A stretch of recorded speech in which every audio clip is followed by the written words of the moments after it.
Why? Because your father will say it's not real fried chicken if it's from the oven. But won't he know? Oh, no way. I fried it with oven fry coating. Oven fry? Sure. With just a little oil, oven fry fries golden brown crispy chicken. Nothing tastes like skillet fried chicken. You said it, hon. They'll think it's skillet fried. You'll know it's oven fry. Raindrops keep falling on my head, but that doesn't mean my eyes will soon be turning red. This is Channel 5. Our regularly scheduled daytime programming will not be seen today, so we may bring you the National League Divisional Series. The best of 5 National League Eastern Division Series. The defending world champion Philadelphia Phillies, the first half champions, trying to repeat last year's World Series win. Managed by Dallas Green, the Phils led the league in hits and runs scored and feature Pete Rose, the incomparable Mr. Hustle, now the all-time National League leader in base hits. The power for the Phils, Mike Schmidt, last year's MVP and a solid choice again this year. Schmidt led the majors in home runs and RBIs. And on the mound, Steve Carlton, 3-time Cy Young Award winner. No left-hander in Major League history has ever struck out as many hitters as Carlton, who starts Game 1 against the Montreal Expos, who brought the second half Eastern Championship to Olympic Stadium. They're managed in the final month by 54-year-old Jim Fanning, who moved from the front office to the Montreal dugout. Expos led by their all-star game MVP catcher Gary Carter, his enthusiasm contagious, and their talented center fielder Andre Dawson, second to Schmidt in home runs. Dawson combines his power with speed and a Golden Glove. The Montreal Expos, the first Canadian entry in the playoffs.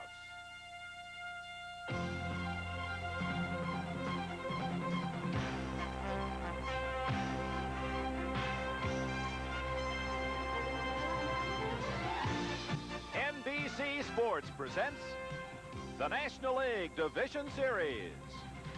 Today from Olympic Stadium, it's the Philadelphia Phillies and the Montreal Expos. The National League Division Series is brought to you by Ford and your Ford dealer, who invites you to test drive the 1982 Ford cars and trucks. By the Miller Brewing Company, brewers of Miller High Life. If you've got the time, we've got the beer. By Acme Boots, makers of Acme Real Western Boots. And by improved Prestone 2 Antifreeze. It locks out rust and corrosion.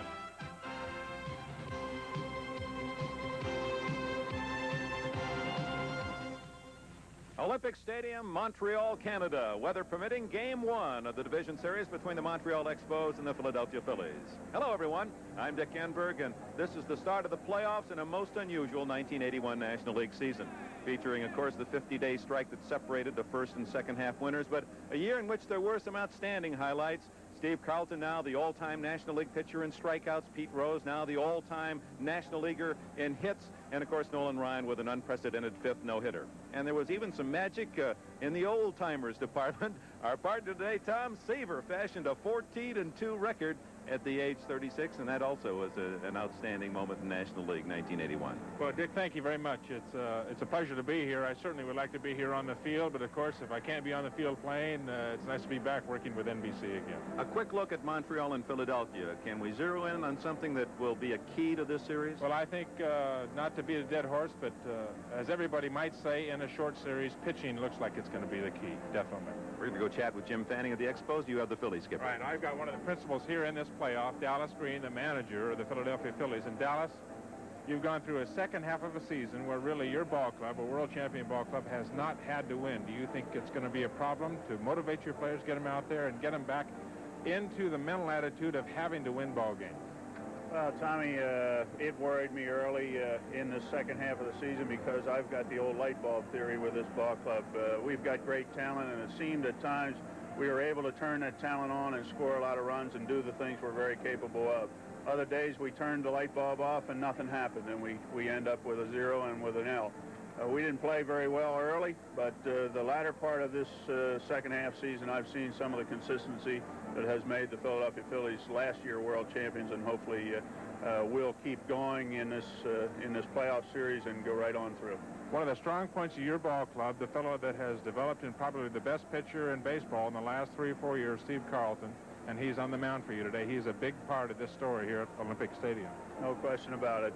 Lefty, I can't say enough about Lefty. He's been everything we've asked of him. He's just been fabulous in terms of being a very, very consistent winner. Consistent pitcher, and every time he goes out there, our baseball team, and I'm talking about all 25 guys, they know we're in a ball game, and we're going to be in one today. Dallas, thank you very much. Good luck. And another one of the principals here at Olympic Stadium, the manager of the Montreal Expos, Jim Fanning, and Dick Enberg is with him in the Expo dugout. Thank you, Tom. With me, Jim Fanning. Congratulations, Skipper, on your championship. Thank you. Thank you. Understand before we even get started, you have a roster change. Yeah, Dick, Rodney Scott died for a ball in Pittsburgh 3 or 4 nights ago, or days ago, or 5 or 6 now, I guess it's been, but fell on his right shoulder and hasn't been able to play since. And he won't be able to play for the next 3 or 4 days. So Wallace Johnson, the young fellow we brought up from Denver that got the big hit in Shea Stadium the other day to win our big game, is replacing Scott on the roster. Right, pitching is the name of the game. When you get to the playoffs, you're facing maybe the best in the game in Steve Carlton. Yet everyone says if you can get by Carlton, it should be an Expo series because you have greater depth in their starters. Well, I think our starting pitching is ready. The 4 starters that we've been relying on in the last month to do the bulk of the work for us are healthy. Rogers was never better than he was the other day, and Shea. And Rogers and Carlton ought to be a great matchup, and it might even be that they will match up 5 days from now. All right, it'll be plenty of pitching, good starting pitching for the Montreal Expos, and of course, Dallas Green has said it'll be Dick Ruthven and Lefty Carlton. He said Lefty and Dick can get out quick for the Philadelphia Phillies. And we'll have the starting lineup for you right after we pause for this word. Here we go. Tying run on second, folks, but they're down to the last out. Come on, Bobby, you're the best. Let's go now. Just take the ball right now. Come on. Come on, shoot. All right. Come on, Bob. Come on now. Let's go. Right now. Come on, this is right here. All you need is one. You're right. You'll be a winner right here. Ace it. Beat the ball. Big ball game. Here we go now. All you need is one right here.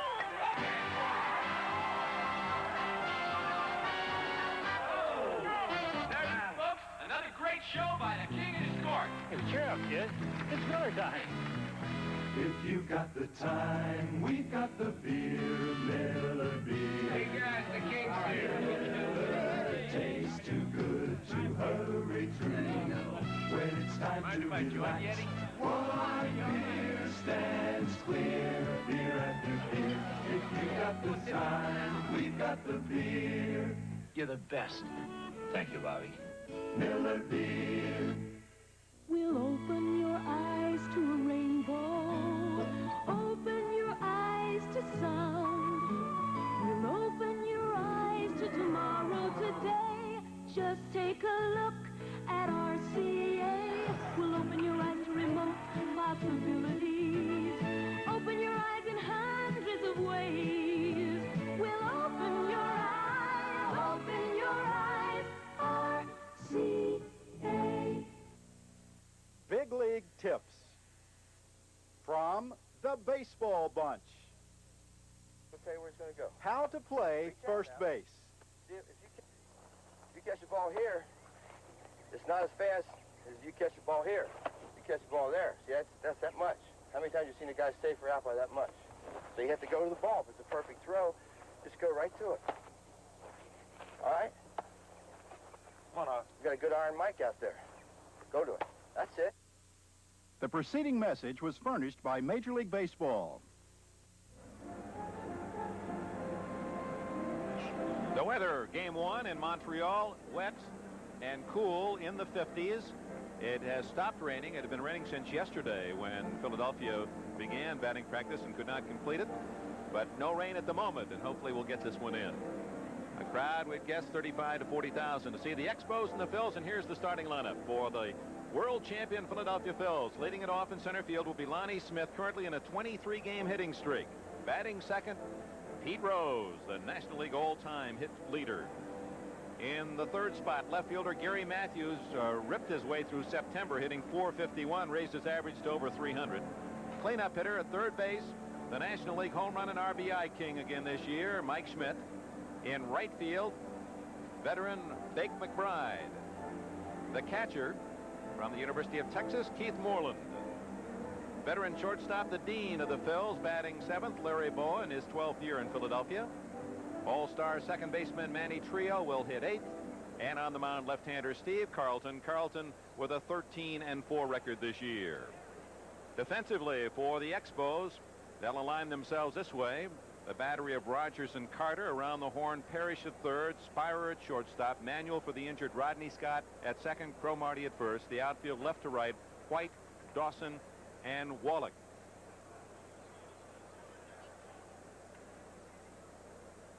Carlton finishing his tosses down in the left field corner. And that's how the Phils finished in the first half of this 1981 year. A game and a half in front of the Cardinals, with Montreal in the 3rd spot. Expos now take the field. A 50-day strike, and then the second half of this season featured the Expos clinching the pennant on Saturday. St. Louis second, and Philadelphia 4.5 games out. St. Louis actually had the better overall record in the East if you combine first and second half statistics. On the mound, right-hander Steve Rogers, 31-year-old from Springfield, Missouri, and Tulsa University, was 12-8 this year, Tom. Well, Steve Rogers is the veteran on a very young staff, Dick. He's been around for 7 years, as you say. He has a sinker, a slider. He's a very intense competitor. If he has a negative aspect about pitching, he's his own worst enemy. He's very self-critical. He's a fine, polished professional, and if he's on his game, he can be one of the best pitchers in baseball. You see nothing fancy from a Steve Rogers. There you see his record, 12-8 with a 3.4 ERA. You're going to see a sinker, slider, sometimes a slow curveball, and for him to be effective, he's got to throw the basics of winning pitching, low strikes. Rogers this year against the Phils was 2-1.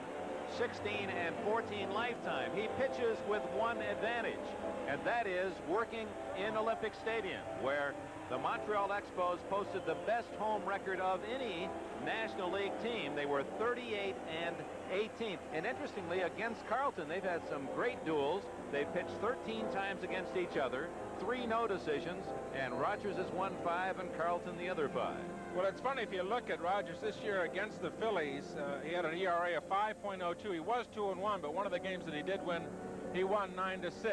But here at Olympic Stadium, it really is a little bit of a different story. Now, the Phillies and the Expos played 5 times here at this stadium, and the Expos won 5 games to zip. So the Expos definitely, I think, have to be the favorite in this ballpark, even against a guy like Carlton. And of course, for Carlton, and he can handle the pressure most certainly, he has to win this first game. He is the kingpin of that Philly pitching staff, which has had some problems after Carlton.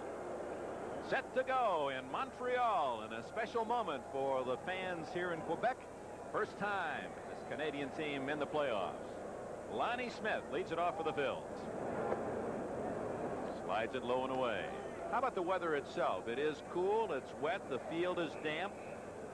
What effect might that have? Well, Dick, I think the effect that you'll see in this ball game that the weather is going to have. Well, it did take Lonnie Smith to make it 424 consecutive games with a base hit. The effect that you'll have is the ball that's hit like Lonnie Smith just led off the game with a single up to center field. If that ball gets hit into the alley, into the gap, those balls are going to shoot across the AstroTurf. When this AstroTurf gets wet, the ball will really accelerate as it hits it. You can see Lonnie Smith got a ball out over the plate, just simply drives it right up the middle. So the Phils leadoff man aboard on a solid single back through the middle. Brings up Pete Rose. Now the 2 switch hitters in the Phils lineup, Rose and Boa, much more effective this year from the left side, and that's how, of course, they'll be facing Rogers today. Terry Tata barks out the strike call. The rest of the men in blue, Frank Pulley at first base, Bruce Fromming at second, Billy Williams at third, and down the lines, John Kibler and Jerry Crawford in left and right.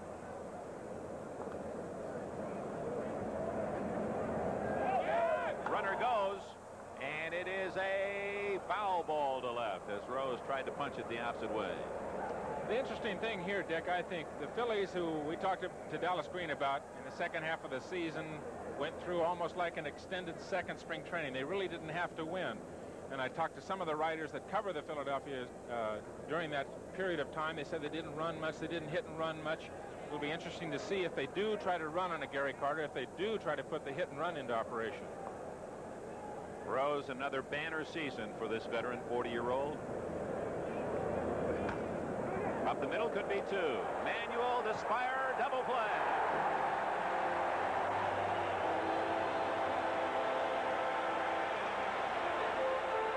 Couldn't hit that one better with a fungo bat. Well, of course, it rained here all morning, and the teams were not able to take infield out on this AstroTurf here at Olympic Stadium. But if they were going to take infield, that's the way the coaches would have hit it, right there for a nice courtesy double play. 4-6-3 on Rose's ground ball double play. Manuel feeding Spire, and then back to Cromartie to complete the twin killing.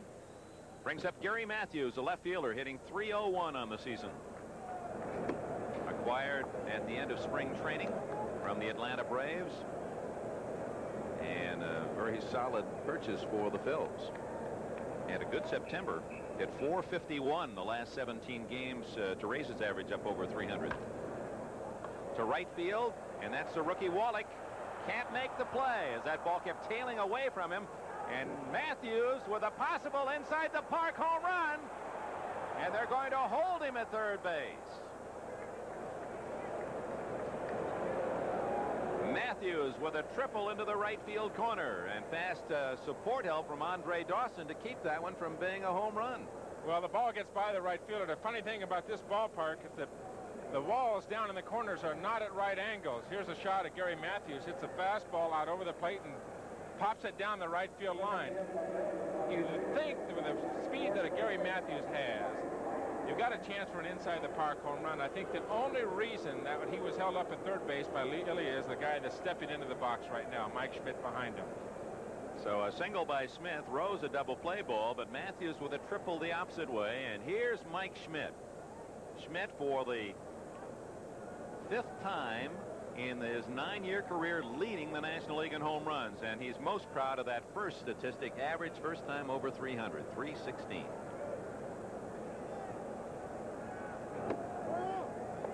And leading the league in slugging percentage, on base percentage. Almost all the offensive departments, you can find Schmidt either in that top spot or in the top 10. And of course, led again in walks with 73. As you said, every time you look up, he's hitting 2-0 and 3-1. That's where he is. We talked about that yesterday, Dick, and he has become an extremely patient hitter.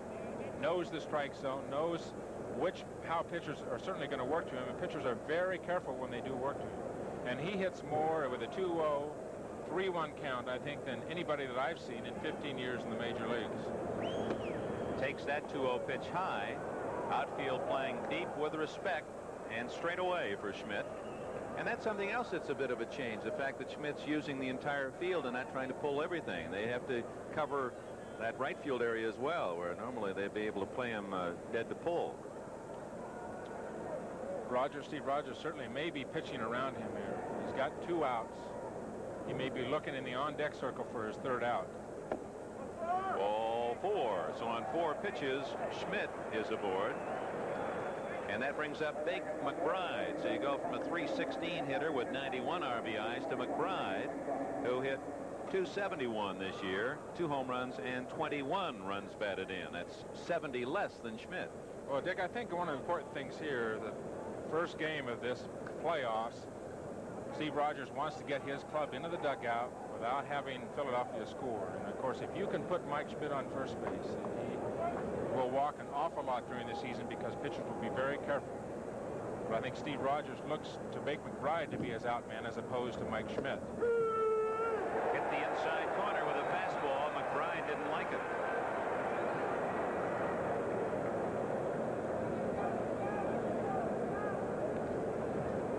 Arnold Ray McBride.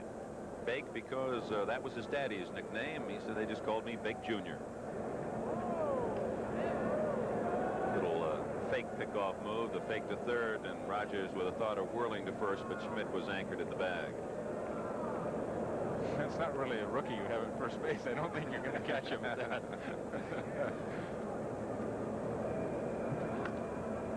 Out of play into the lower deck, off to the left, and it's 2 strikes the count on McBride.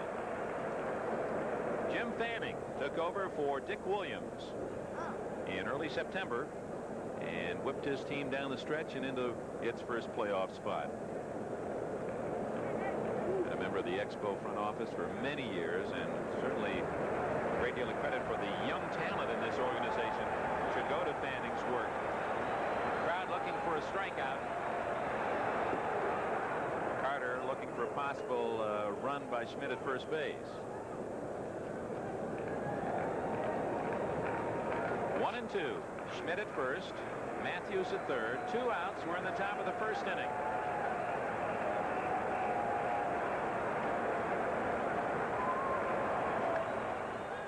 That'll sail out of play. Is this a pitcher's park? This would be considered a pitcher's park, Dick. Center field, when you look out from home plate, there's really a depth perception problem there. It's a long way back to that scoreboard in center field. There's a lot of distance behind that center field fence, and in that respect, it's much like the Astrodome. I think hitters, visiting hitters, complain of the depth perception. Strike 3 call.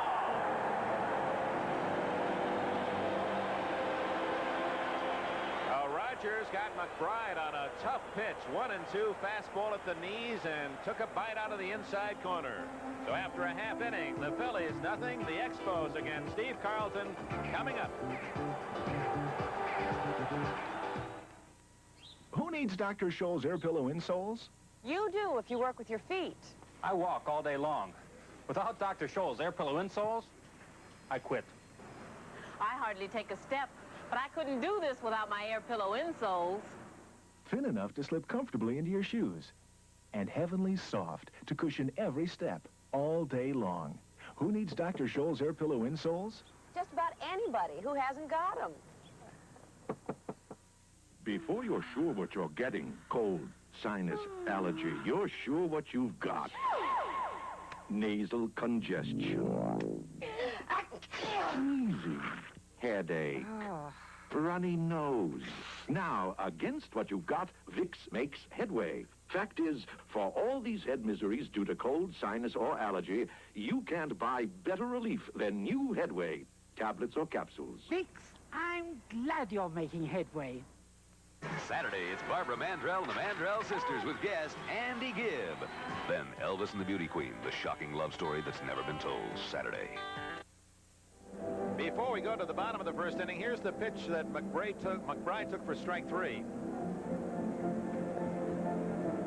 And it was called not swinging. And McBride argued. Called on the pitch, and we talked about whether the enthusiasm for the Phillies is going to be here. McBride went right after Terry Tate with an argument right here in the first inning. Here's the lineup for the Expos. At first base, Warren Cromartie. Since he's been pushed into that #1 spot, the batting order is hit very well. In left field is Jerry White. One of the top stars in the National League in center field, Andre Dawson, will bat third. The cleanup hitter, the effervescent catcher of the Expos, Gary Carter. At third base, solid fielder and good power, Larry Parrish. Batting 6th in right field, former College Player of the Year, Tim Wallach.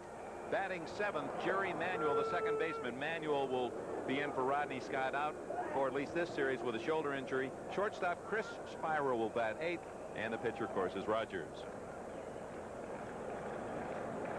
Cromartie batting .304 on the year, and he has a base hit.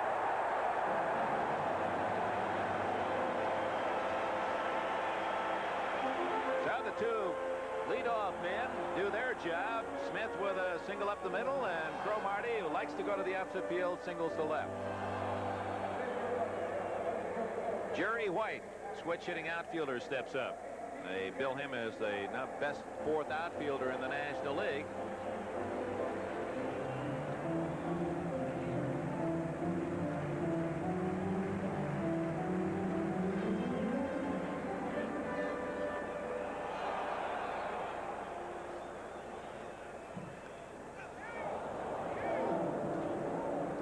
The first inning at Olympic Stadium in Montreal, Canada. The Phils threatened in the top half of the first when Smith singled, but Rose bounced into a double play. Gary Matthews tripled into the right field corner. Starter Steve Rogers walked Mike Schmidt, and then McBride called out on a 3rd strike, and McBride argued vehemently and had to be restrained. And now on the home half of the first inning, Cromartie, the leadoff hitter, is single to left for Montreal. Steve Carlton working on left fielder Jerry White. I'm Dick Enberg along with Tom Siebert. The weatherman apparently going to cooperate after it rained the last 24 hours.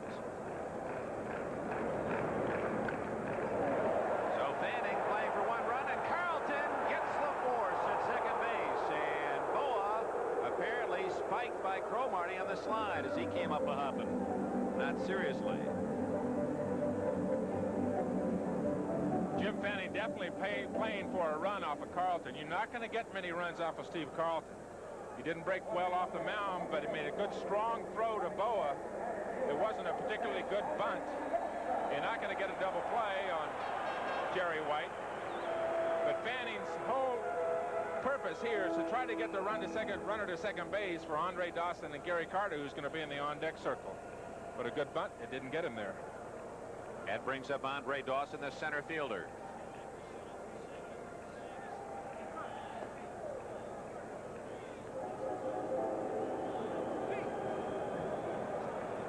Carlton keeping his eye on Jerry White. A little more speed at first base with White replacing Cromartie. Good play by Rose to handle that one-hop throw from Carlton. Carlton will throw a good move at you, Dick, too, and he'll throw some box at you, too. High pop foul out of play. Andre Dawson finished second to Schmidt in the National League with those 24 home runs. He also had 26 stolen bases. You carry that out over a full season, and he would have been nearly a 40-40 man. Of course, only 5 men in the history of this game have ever had 30 home runs and 30 stolen bases in a season. Bobby Bonds doing it several times. A real mark of a man with power and speed to join that club, and Dawson certainly would have been on the way had it been a full year. Well, you've got 2 players in this game that people talk about being all-around players. One of them right there, Andre Dawson. They speak of Andre in the same vein you talk about a Willie Mays. Hits with average, hits with power, able to run, outstanding defensive player. And of course the other player for the Philadelphia Phillies, Mike Schmidt, who can do it all. Offensively and defensively. They say on the appeal, Pulley, that he went around. And Dawson just marches toward that first base dugout. Carlton's first strikeout. Carl, of course, has a tremendous slider. We'll get most of his strikeouts on his slider right there. Break that ball down and in off the plate. The hitter commits to it. It's just too late. You could see Andre's bat went way past the strike zone. Certainly a good call by Frank Pulley at first base. Brings up the cleanup man catcher Gary Carter. Finished at .251. Couple of home runs in the All-Star game to lead the National League over the Americans.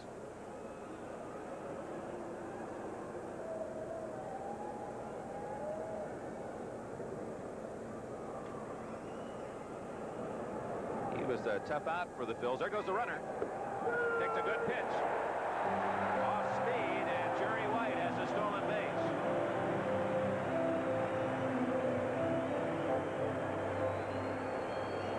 One of the advantages I think that this Montreal team is going to have in this series over the Phillies is their team speed.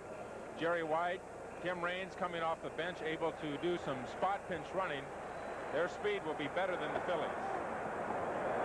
Boy, White ran before Carlton ever made his move to the plate, didn't he? He just took off, and Carlton had already made up his mind he was going to come to the plate. Even if he'd thrown behind him, he might not have gotten him at second base. Now Carter with a runner in scoring position. Bottom of the first inning. 2 gone. 2-1 to Carter. We've seen both teams try to run, Dick, you know, early in this ball game. Phillies in the top. Here, Jerry White in the bottom of the first inning. It could be a 5-inning game with a threat of rain all around Montreal. There's a real Montreal Expo fan in Donald Sutherland right there. He is here all the time. The action pitch, 2 balls and a strike. Drilled to left field. Back goes Matthews. White scores on a double by Gary Carter.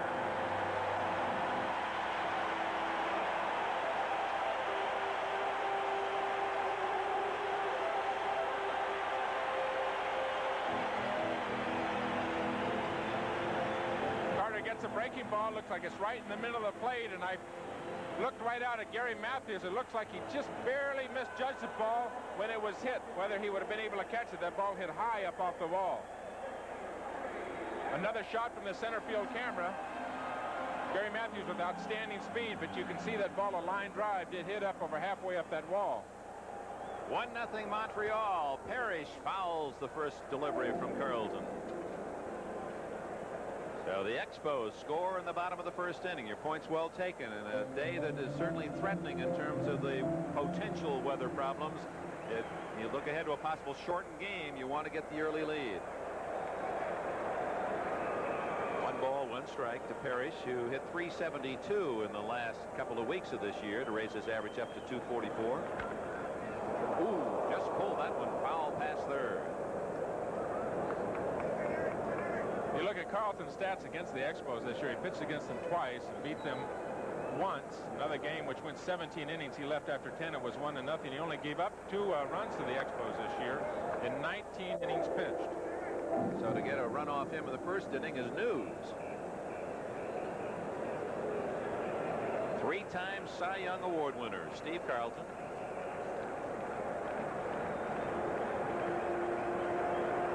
One and 2 the count. Fouled him.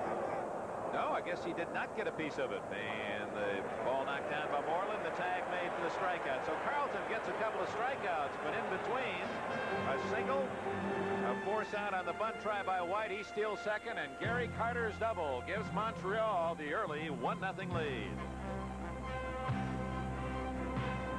Look out, world. Look out. Here comes Ford. Here comes a brand new world car from Ford. Escort 4-door hatchback with front-wheel drive and the only 4-wheel independent suspension in an American-built compact. And now, you've got more doors, something more than 4 doors. Another one behind, they call the hatchback. Hatchback. Pretty tough to match that. Look out, world. Look out. Here comes Ford. Look out, world. Look out. Here comes Ford. New Escort 4-door. Here comes a perfect high-mileage car for a family of 4. No wonder Escort's outselling every import car line in America. Here comes Escort 4-door. Here comes Ford. Here comes new. Here comes now. Here comes Ford. Here comes Ford. Hey, Joe, your mother make those cookies? Are they the ones with those neat peanut butter in them? Reese's peanut butter chips. My mom uses them. I love peanut butter. Ready a jelly donut. A cupcake. Rhubarb pie. Rhubarb pie. For great peanut butter taste in all kinds of cookies, Reese's peanut butter flavored chips. They're made with real peanuts. Nobody gives up cookies made with Reese's. Wednesdays, Quincy returns. Can't wait to see him, man. Tackling even tougher cases on NBC. That's terrific. Our pride is showing. Olympic Stadium. The Montreal Expos take an early 1-0 lead against the Philadelphia Phillies. In the top of the second, it'll be Keith Moreland, Larry Boa, and Manny Trio for the defending world champions. Moreland hitting .255. Starting today, in place of Bob Boone.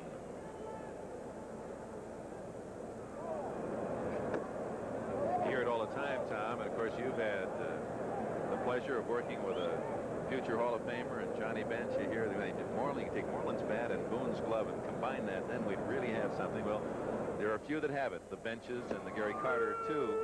It's really a plus for a ball club when you get a man who can handle both ends. Well, I think in Johnny Bench you saw the premier catcher for 10 years, and in this ball club, the Montreal Expos, I think you're looking at the fellow that many consider the best catcher in the game today and will be for the next several years, Gary Carter. 2-1 to Moreland. There's always a little bit of controversy around the Philadelphia ball club with Dallas Green. Bob Boone, who I personally thought was the most valuable player in the World Series last year, not playing so much after the strike. Keith Moreland playing a little bit more. Of course, Boone did not hit the second half. Really struggled with the bat. And Moreland is strong, extremely strong young kid. Dallas Green likes him. 2-2 pitch. Lifted behind the plate and out of play.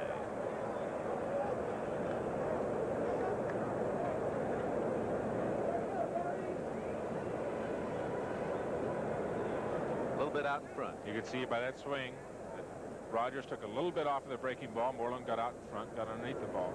Got the ball up in the strike zone, but he took enough off to get away with it. Again, had him out there reaching, and it's 2-2. Steve Rogers. 6'1" and 175. Lifetime 114 wins and 113 defeats.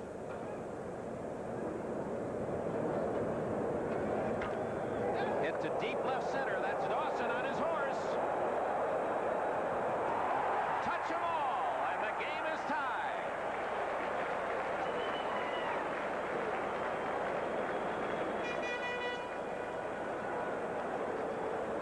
So Keith Moreland makes Dallas Green's decision look rather good in the second inning as he ties it up with a homer to the deepest part of the yard. Well, through this sequence of pitches that Moreland got from Rogers, he got away with quite a few pitches that were up in the strike zone because Keith was out ahead of him. That one he stayed back. The ball was up in the strike zone again, and that's where Steve Rogers is going to get hurt. A great effort by the Golden Glove center fielder Andre Dawson, but no chance. That ball's out of here. Boy, you can see Moreland, what a compact swing. He just took it like a Joe Louis right hand. Larry Boa, switch hitting shortstop. Manuel takes care of that ground ball. First out of the second inning. Brings up Manny Trio. Tom Seaver chatted with starter Steve Rogers before the game and asked him just how he would be working to this Philly lineup. I tell you what, the main thing that I feel with the Philly lineup is you don't want to give them any gifts. They hit for a team batting average of probably about 280, 270, 280, and that's all the way through their lineup. That's from Pete Rose right on through to Bob Boone. And with that in mind, you can't give them a walk or you can't give them 4 and 5 out innings. I think that's the key. You don't want to give them any gifts because they're tough enough as it is. And of course, the only walk allowed by Rogers was really one of those purposeful bases on balls to Schmidt. Rather than working to Schmidt, he took on McBride and struck him out to end the first inning.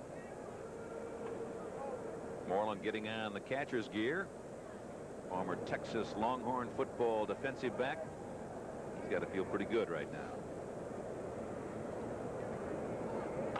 Trio to Manuel, and he has his 3rd assist in the first 2 innings.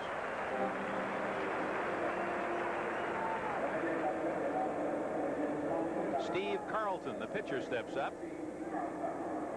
Now and then he can hit one a long way. Ever taken you downtown? Hasn't got me deep, no. He's gotten his share of base hits off me. He is no fun to hit against either. As a pitcher, you don't get to see many breaking balls. Like, you have to go up there and hit against this guy, and he throws that 92-mile-an-hour slider at you home. That's no fun at all. That'd be a tough way to make a living. Carlton had 9 hits this year and 67 at-bats. Knocked in 4 runs.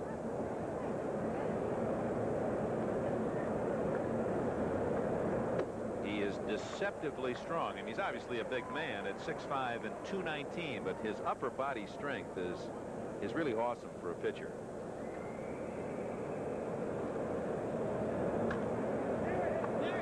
Foul territory, back to third, and Parrish.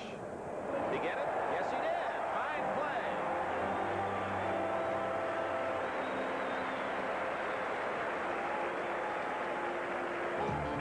Larry Parrish able to stab that foul pop off the bat of Carlton, but the Phillies draw even on Keith Moreland's home run to lead off the second.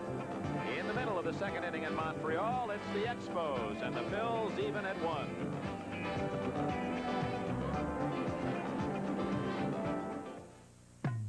There is no shortcut to greatness. The Republicans in Congress set out to cut a bloated economy and make America tough again. It's not an easy job. Nobody said it would happen overnight. But the growth of federal spending has been trimmed, and tax rates have been cut.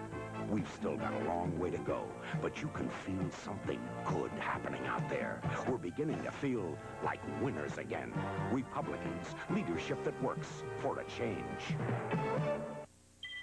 People say I have $1 million smile. Well, I should. Sometimes I think I invested that much in it. That's why I chew Freedent. Freedent is the one gum that won't stick to my dental work. And I love that fresh minty taste. Freedent gives me all the chewing pleasure I could ask for in a gum. And where my dental work's concerned, there's nothing tacky about it. With Freedent, the pleasure sticks, but gum won't.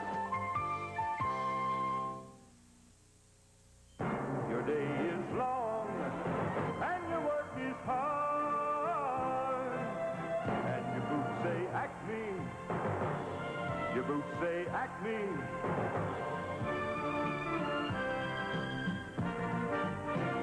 Your boots say Acme.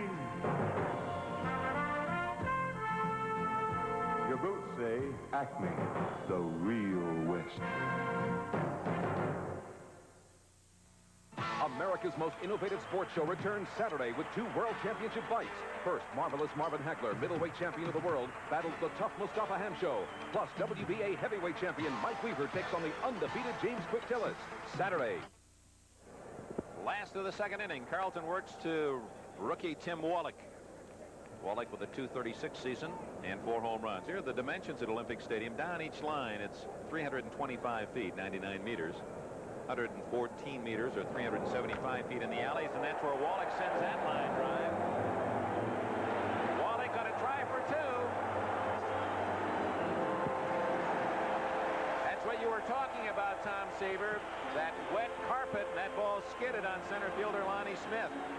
That's one of the things that's really changed the game of baseball is the AstroTurf, and especially when it gets wet. The speed of the baseball going across that surface has really accentuated the need to have outfield speed. Defensive outfield speed is just paramount importance.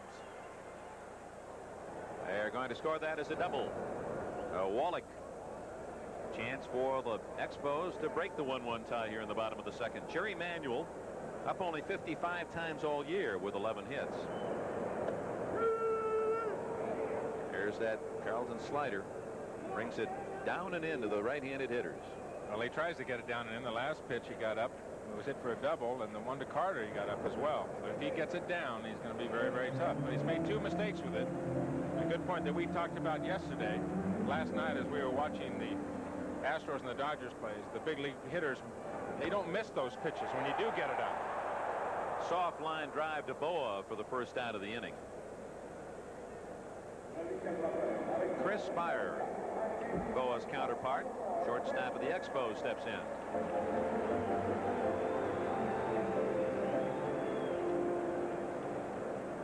Spire could become a free agent after the season, playing his 5 years. Former University of California, Santa Barbara. One of the many collegians on this Expo roster.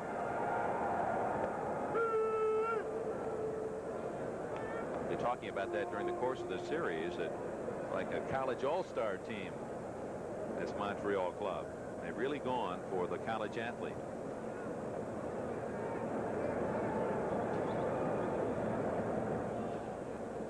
All those years that Carlton and McCarver were the battery, and then the Boone, and now suddenly things do change. And Moreland with his bat, he's in there handling Carlton. He got that one up. Here comes Wallach. On a double by Spire. It's 2-1, Montreal.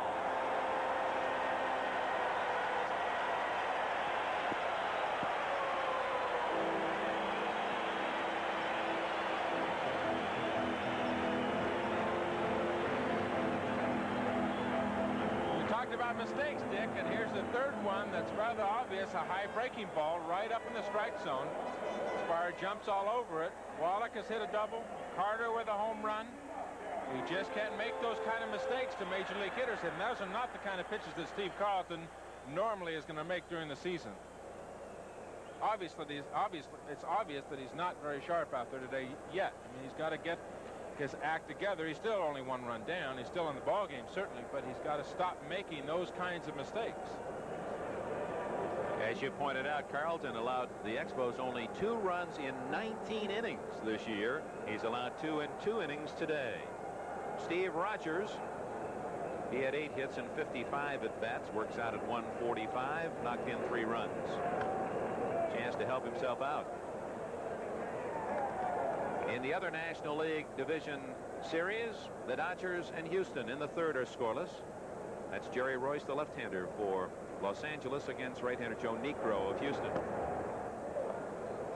Yeah, they were talking down the clubhouse before the game today about Nolan Ryan, and some of the players saying they've never seen Ryan pitch a better game than last night against the Dodgers. Two-hitter. Rogers is punched out. That's the third strikeout for Carlton.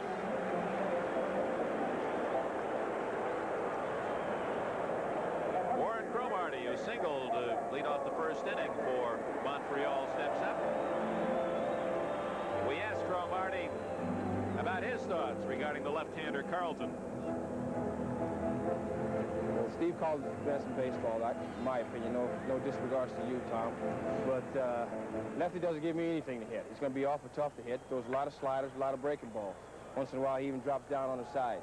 So to me, I think it's going to be very difficult for me to try to get a good pitch to hit off him. But I'm going to try and battle him, make him throw low pitches out there and try to set a tempo for our ball club. On the appeal, they say did not go around.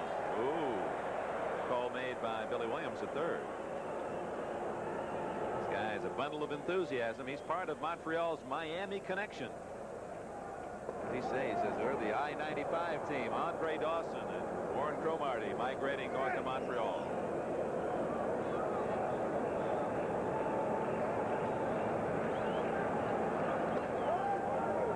A little off that pitch, and it's 2-1. We're in the last of the second. Montreal on a brace of doubles, taking the lead 2-1. 2 outs, and Spirer at second base.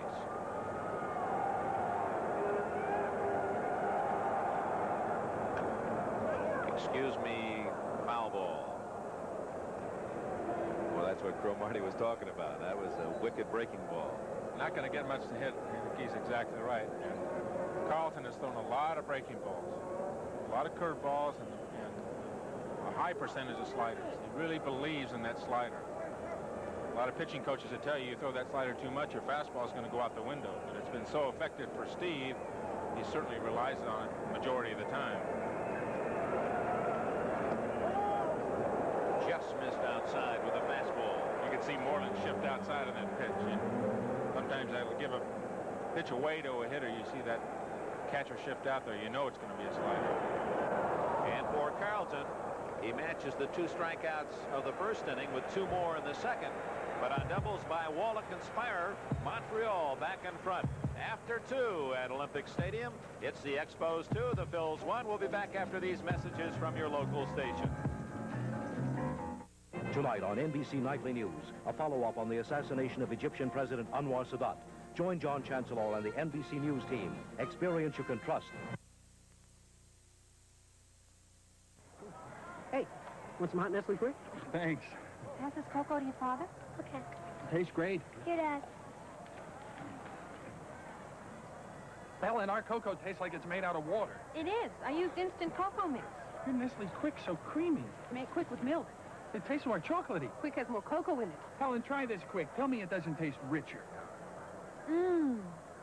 Can I have some Quick? Families really love hot Nestle Quick chocolate flavor and milk. Portland Glass is helping these people invest in insulated glass. That's right, invest, because the money they spend today will be paid back in lower fuel bills forever. Thank you, Senator. Thank you. I'm always on the go with a schedule that won't quit. Interviews to do, news to report, you name it. I have to look my best. And Faze has the cosmetics I need at the lowest prices in town. Like fabulous Fabergé organic shampoo and conditioner, only 93 cents each. This week during Faze 23rd anniversary sale. Being a good reporter takes brains. Being a pretty good reporter takes Faze. Faze, not your average drugstore. Obviously. This is Channel 5. Meet Robert Thayer. He's one of the more than 10 million people under 62 who receive Social Security checks. Robert receives disability benefits because of a severe back injury and is being retrained so he can go back to work. Without Social Security, I don't know what I would have done. Social Security. It's not just for retirement. It's 2-1, there. top of the third. And Lonnie Smith, as he's swinging a hot bat, fouls that one down the left field corner. He singled to start the ball game to run his streak to 24 consecutive games. Art Howe had a 23-game hitting streak earlier this year, and Smith matched that. Best in the senior side.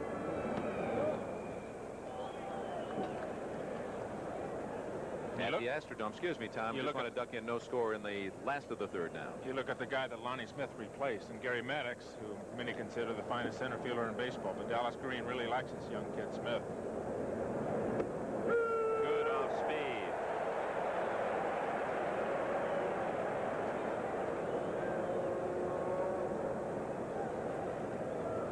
One and two the count. It'll be Smith followed by Rose and Matthews in the Phil's third. Second strikeout for Steve Rogers.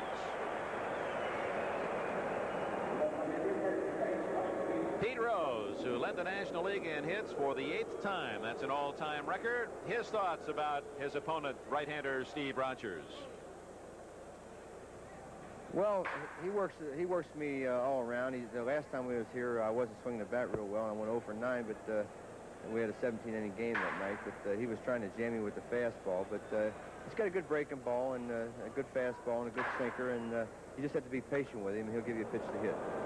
Rose with a base hit into the alley in left center. He's going for 2.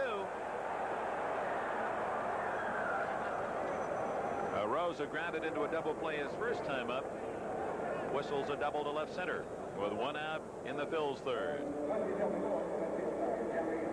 And we use the word amazing so often to describe Rose. I'll ask you what your adjective is. Well, he is an amazing guy. You get that ball out over the plate, and he can rifle that ball up in the alley. Another example how that ball will scoot on this AstroTurf. You can see it scoot right by Jerry White, but a fine play by Dawson backing up. There it goes. You think you've got it timed, and you don't even have to look at Pete Rose. You know he's going to go for second anyway. You know he plays one way, and that's hard. Now the tying run in scoring position with 1 out, and Matthews and Schmidt with a chance to knock him home. Manuel's been busy. Rose goes to third on the 4-3 putout. 4th chance for Jerry Manuel. And here's Mike Schmidt now with a runner at third and 2 outs in the first inning. Rogers obviously pitched around Schmidt. We'll see what he does this time. Look at the crowd. 58,000 the capacity for baseball at Olympic Stadium. And a good turnout on a day where it rained until about an hour before game time.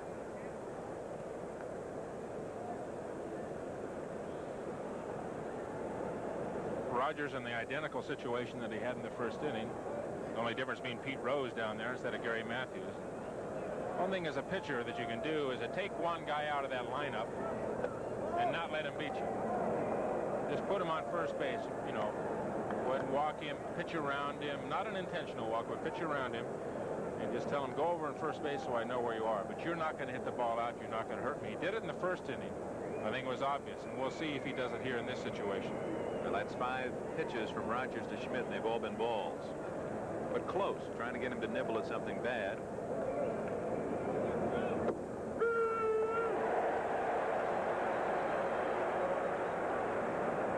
Schmidt is a selective hitter. Now, that was the pitcher's pitch, that he's looking for something a little more delicious, isn't it? That's the pitcher's pitch, and Mike is a very patient hitter. He knows he's going to get that count to 2-0 and 3-1 if he's patient enough. 2-1. Almost in this situation, Dick, you can't be patient. You know, I mean, you've got to realize as a hitter that they are pitching around you. You might have to be a little bit more aggressive. Maybe go out and try and hit that pitcher's pitch, because Mike Schmidt can rifle that ball up the right center field alley if you throw that slider out over the plate. I mean, he's as strong as anybody that's playing this game right now. And he might have to be a little bit more aggressive at the plate in this situation. 2 balls and a strike. That ball high and away, 3-1. On deck, you can see Bake McBride.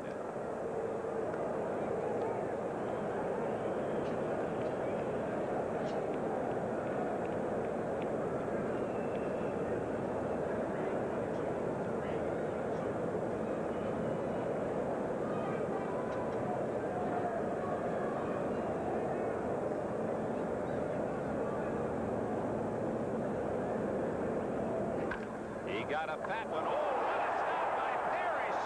And he gets him.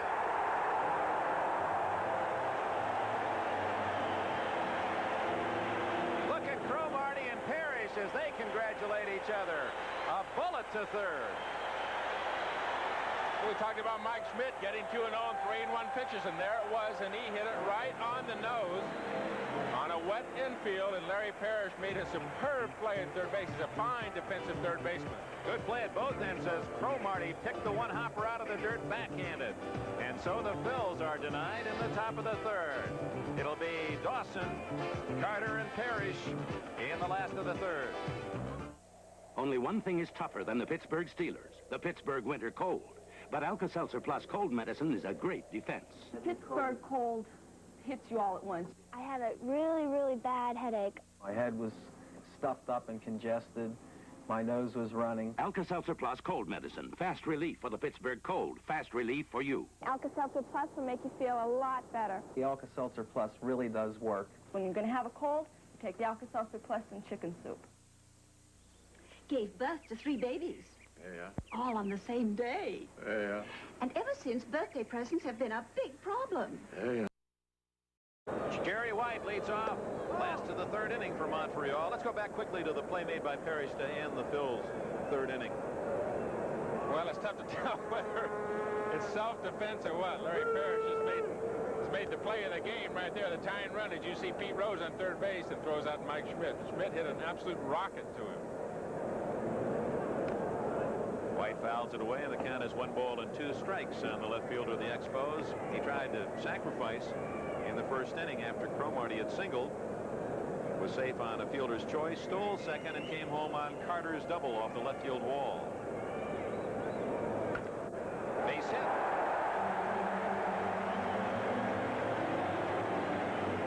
Jerry White, a solid single to left to lead off the Montreal third. A reminder, folks, with playoff fever here, it's prime time tomorrow night. We'll be here in Montreal as the Phillies meet the Expos in Game 2 for the National League Eastern Crown. The National League Division Series continues tomorrow night, 8 o'clock Eastern Time, right here on NBC, the home of great baseball coverage. And in the fourth inning, Jerry Royce has not allowed a hit to the Houston Astros as the Dodgers and Astros are scoreless in the top of the fourth in Houston. Here it's Montreal in front, 2-1.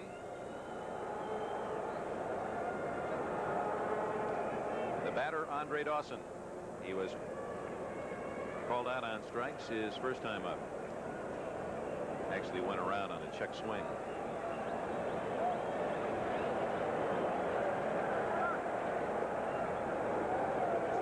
Dawson was up there with the elite Madlock and Rose going into September and had a tough last month of the year. His average dropping from 325 down to 301. Well, he certainly does tease that balk rule, doesn't he? Carlton had 4 during the year. He gets as close as he can get over there without committing it.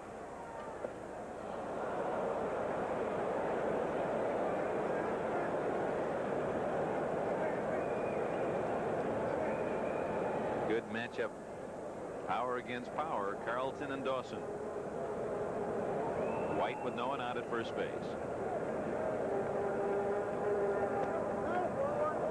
Missed away. 1 ball, 1 strike.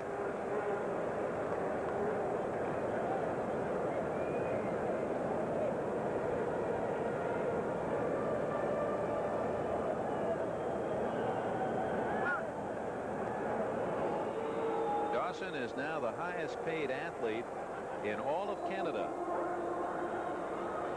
Davy Concepcion, the highest paid athlete in all of Ohio now. Moreland's throw not nearly in time. Jerry White has his second stolen base, so with the absence of range other than as a pinch runner with a broken hand and Rodney Scott out, White picks up the load. The people in Montreal here say that Jerry White's the best 4th outfielder in baseball, and it can fill in as well as anybody. Does a superb job and has outstanding speed. Got the base hit off of Carlton and steals second base rather easily. Had only 5 stolen bases all year. But Dawson unable to move him along as Carlton has his 5th strikeout.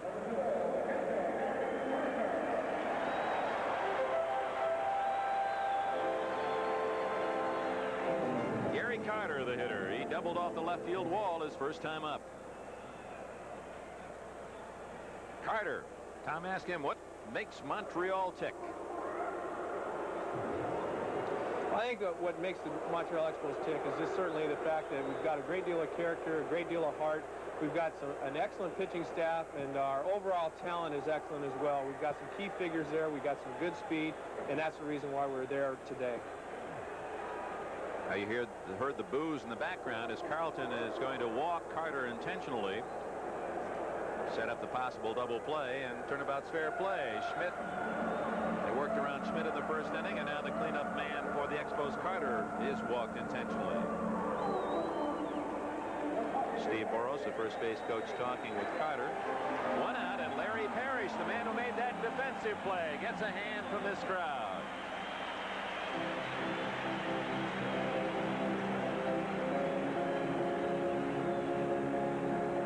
That's got to be a welcome sound for Parrish. They've been on his back a little bit in Montreal this year. They were on his back, Dick, because of the poor year that he was having at the plate. He's been suffering with an injured wrist for about a year and a half, and it's really affected his hitting. Check swing, and the runners are going to advance. That slider bouncing in the dirt, and Moreland unable to come up with it cleanly. And so with one out, runners at second and third. With that slider, Carlton will have a great number of wild pitches. He had 9 during the season, but he'll get it in there and off the inside part of that plate, and that ball bounces down in that dirt. It's very difficult for the catcher. He will have some wild pitches. 2 men in scoring position now. Takes away the double play. Inside, and Moreland moving quickly. 2 balls and a strike.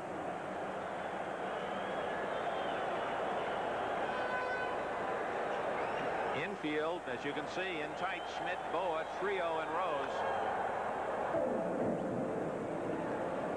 2 balls and 2 strikes.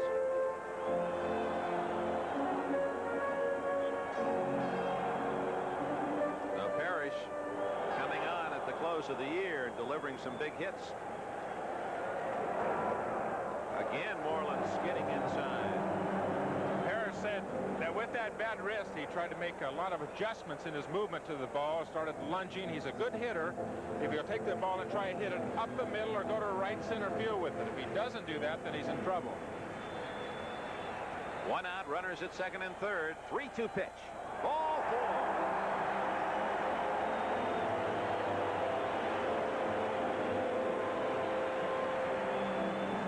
So Steve Carlton, with 1 out, finds the bases full of Expos. Parrish at first.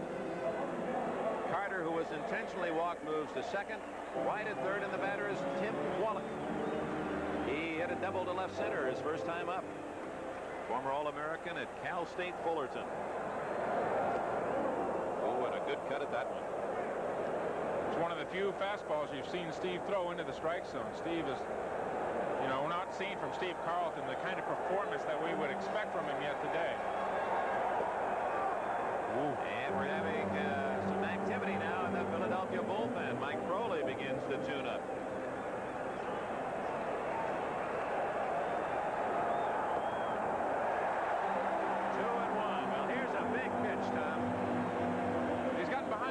Hitters, and it looks to me as if his front side is flying open. You can see the bullpen for the Philadelphia Phillies, but it looks like Steve's front side, his right side, as he delivers the ball, seems to be flying open. He has been getting a lot of breaky balls up into the strike zone. Those are the pitches that he's been hurt with. Ball 3. So Carlton has to throw a strike, or he throws the Expos a run. Bases loaded, 1 out. 3-1 pitch. High to left field.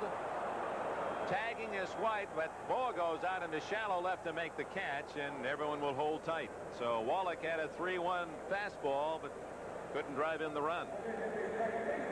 That is a big out for Steve Carlton. He's 1 pitch away from walking a runner in. He has to go to his fastball in that situation.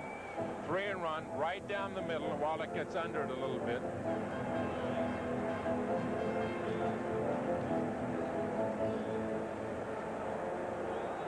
Bottom of the 3rd inning.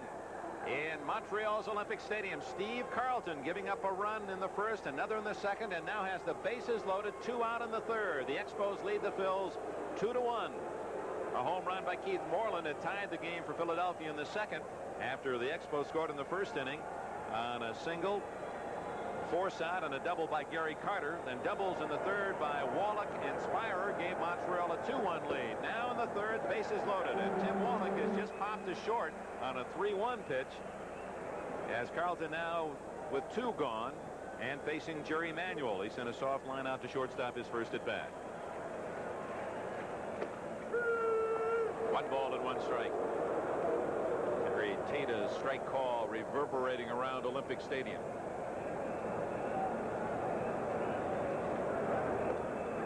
Did he? Yes. 1 and 2. But Carlton not wasting any time now. He's getting that ball, wants to throw it. Manuel backs out.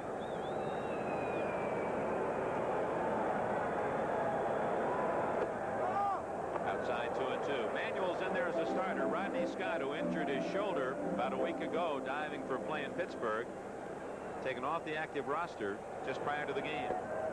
Oh my! Now it's 3 and 2.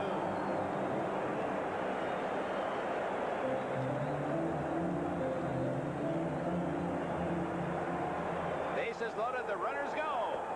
Strike 3. So Carlton, with the bases loaded and 1 out on a 3-1 pitch, induces Wallach to pop up and then strikes out Manuel on a 3-2 pitch to end the inning. We've completed 3 innings in Montreal. The Expos 2, the Phillies 1.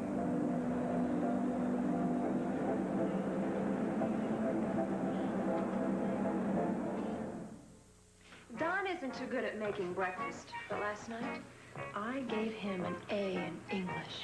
Use English leather and get an A in the kind of English they don't teach in school. I've been to school for 20 years. But tonight he'll get an A in English. I speak few words of your language. That doesn't stop him from getting an A in English. A plus. Get an A in English with English leather. After-shaven cologne for men. Here's 2 good friends. Tonight is kind of special. Hi, Alex. Just coming out to look for you, greenhorns. We took a little detour. Little detour? Little detour for what? Well, we want to say thank you for putting up with us these last couple of weeks. So we stopped at the store and picked up some Lowenbrow. By golly, you city folks are all right. When you want the taste of a truly great American beer, tonight, let it be Lowenbrow. We had such a good time. We're coming back next year. Okay, but don't tell my horses that. Coal is America's great energy resource, and digging for it still takes a lot of hard-working muscles, sometimes sore, aching muscles. I need Absorbine Junior.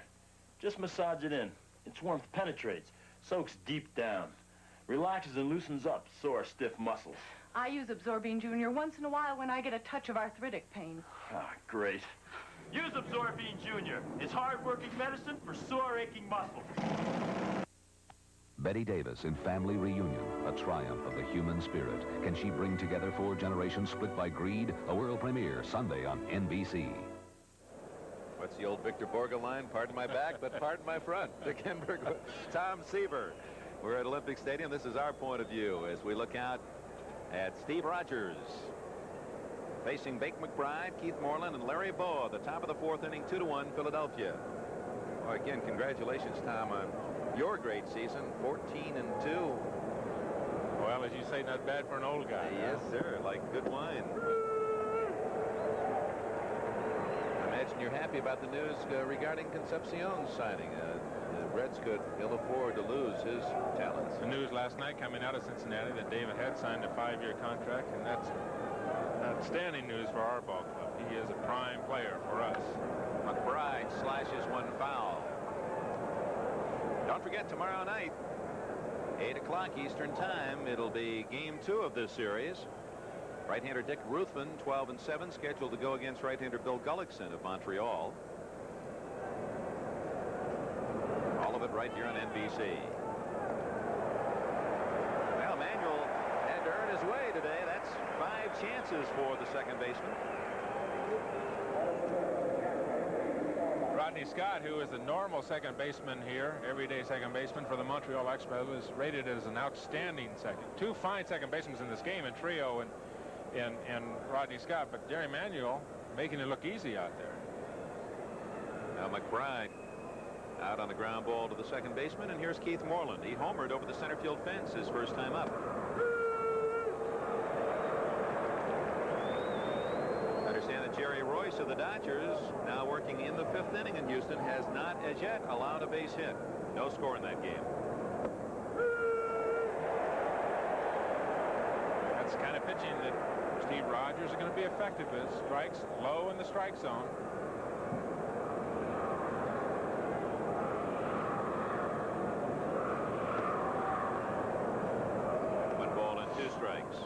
You can see Rogers come off the mound. We talked about him a little bit early, being sometimes he'll overthink or be too self-critical.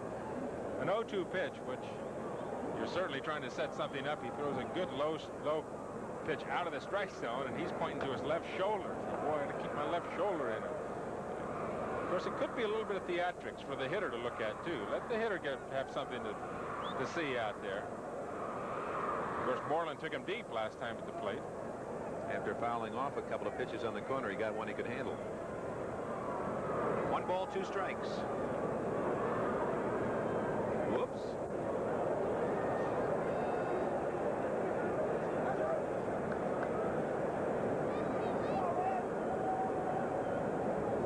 You can see Rogers' motion as he comes to the plate. Drives the left side down, but the right leg comes around. He's not very happy with himself right now. 2-2. Little check swing. Changed on that one. Uses a forkball change, he told me yesterday.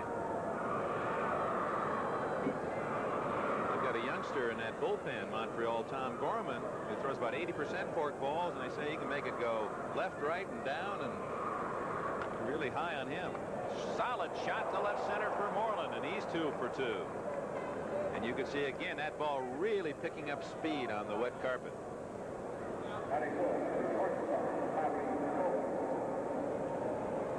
It really didn't look like a bad pitch. He got the ball down and away. Certainly was a good pitch. Might have been out of the strike zone. Moreland was out in front, hit the ball one-handed, but on the wet turf, he hit it solid enough to drive it through the infield. Well, now we've got the matchup of the two deans of these respective teams. Rogers against Boa. Boa's been a Phil now for 12 years, longer than any of his teammates. And on the mound, Rogers working in his 9th season in the red, white, and blue of Montreal. Boa grounded to second his first at bat. Carter guessing they might have a little hit and run in the works. 2-1, the Expos lead here in the top of the 4th.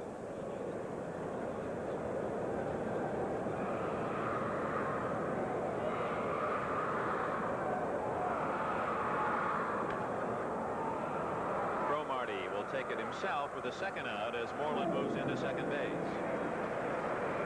2 out to Manny Trio. Yesterday the playoffs began, and the Dodgers were defeated by the Houston Astros 3-1. Pitching of Ryan, a 2-hitter, and Alan Ashby, a 2-run homer in the bottom of the 9th inning to win it dramatically for the Astros. And in the West, too much Mike Norris for the Kansas City Royals as the A's of Billy Martin win the opener 4-0.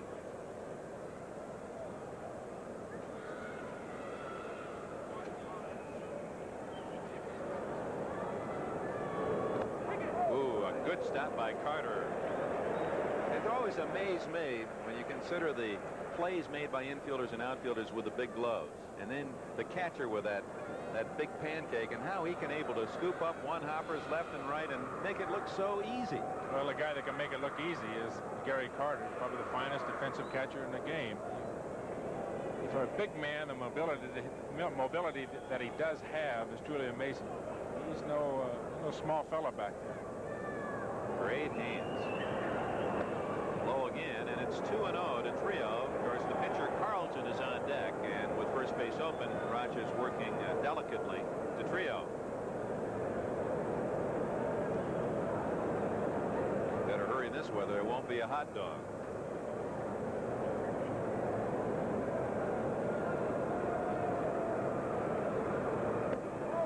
understand now, Tom Seaver, that Jerry Royce is not only pitching a no-hitter, but has not allowed a base runner against the Houston Astros in that game in the Dome. Now they're going to finish the job and walk Trio intentionally. So that's the second walk allowed by Rogers. And brings up Carlton. Or will it? Yes, it will. Here he comes. Fouled out to third. That was a good play made by Parrish, who's been the defensive wizard thus far, with a nice play to take that foul pop out of the stands and then handling the bullet off the bat of Schmidt to close out the third.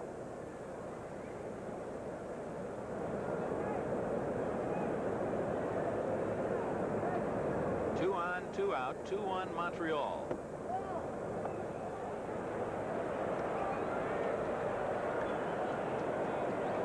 Looks like a hitter.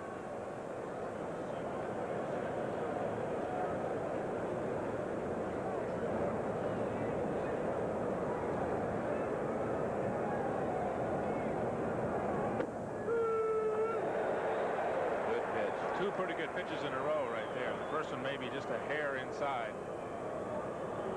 Who's regarded in your fraternity now as the best hitting pitcher in the National League? I would imagine the fellow that's over on the Philadelphia bench, Larry Christensen, has got to be rated as one, if not the top hitting pitchers in the league. Back through the middle. And Spire gets no, he's safe. And now they have the runner picked off third for Norman.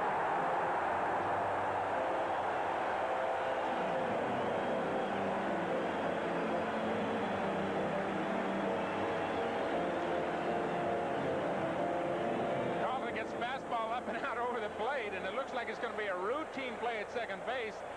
Spire to Jerry Manuel, but Manuel doesn't get to the bag. Bruce Fromming calls him safe, but Keith Moreland caught off third base. Larry Parrish right there to put the third out on the Philadelphia Phillies. Now Carlton credited with an infield hit. No runs, 2 hits, and 2 left for Philadelphia. Expos stay in front 2-1. Guess what's for lunch? Leftovers. And some of your favorite Fritos corn chips. Munch a bunch of, munch a bunch of, munch a bunch of, munch a bunch of Fritos go with lunch. Nothing gives your old lunch new life like Fritos brand corn chips. So full of munchy corn taste. Munch a bunch of, munch a bunch, munch a bunch of, munch a bunch, munch a bunch of Fritos go with lunch. Fritos corn chips make lunch munch better. There's a new day dawning, America. Today, we're all working to brighten America's energy future. And Sun, an energy company for nearly a century, is helping by developing new sources of oil, natural gas, synthetic fuels, and coal right here at home. America, America, Sun is helping to make a new day. This beautiful day has been brought to you by Sun, an energy company. On mornings like these, I can't let minor arthritis pain or its stiffness stop me.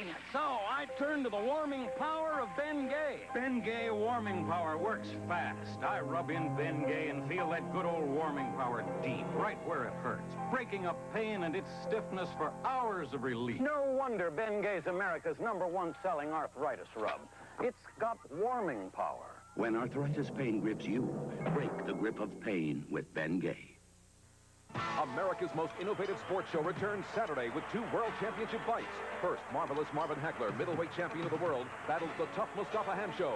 Plus, WBA heavyweight champion Mike Weaver takes on the undefeated James Quick Tillis. Saturday.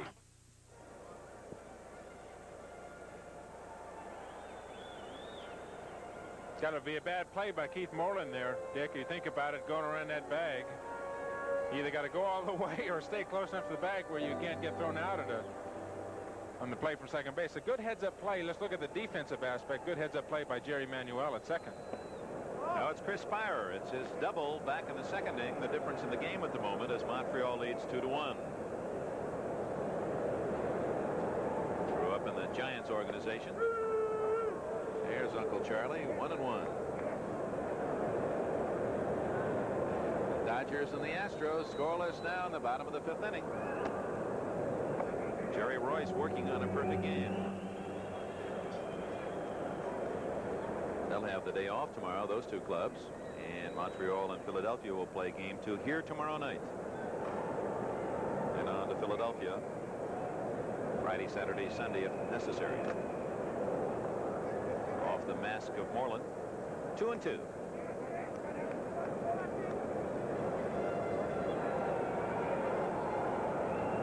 Spire, Rogers, and leadoff man Cromartie against Carlton here in the 4th.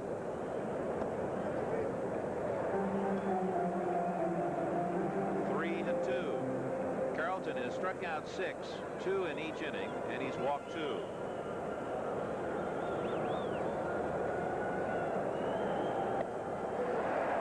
walks the leadoff man. That's not vintage Carlton.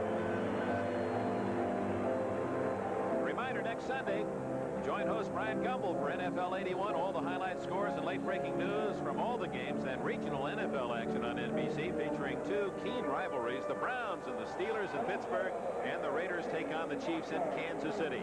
Check your local listings for the game and time in your area. That's NFL football next Sunday on NFL 81 on NBC. Rogers squaring, and Carlton having some problems. To say that Steve Carlton is struggling is an understatement, really. And you get the 8th place hitter with the pitcher leading behind, hitting behind him in this situation where you know that the pitcher is going to bump the ball. I mean, that's next to a cardinal sin for a pitcher. Get a run to second base in scoring position with the top of the lineup coming up. So a walk and a sacrifice, and the Expos have Spire perched at second with only 1 out. Rogers, he really shortens up, doesn't he? And his fingers right up on the top of that bat, and especially against a guy like a Carlton who can bring the slider in on you. you could end up with a couple of broken fingers if you're not careful. Of course, that seems safe enough being up there to sacrifice, but ask Don Sutton about the dangers of bunting. He was trying to bunt against Jerry Royce, and Royce nailed him on the right kneecap and put him out of the playoffs. Cromartie, a single and a strikeout.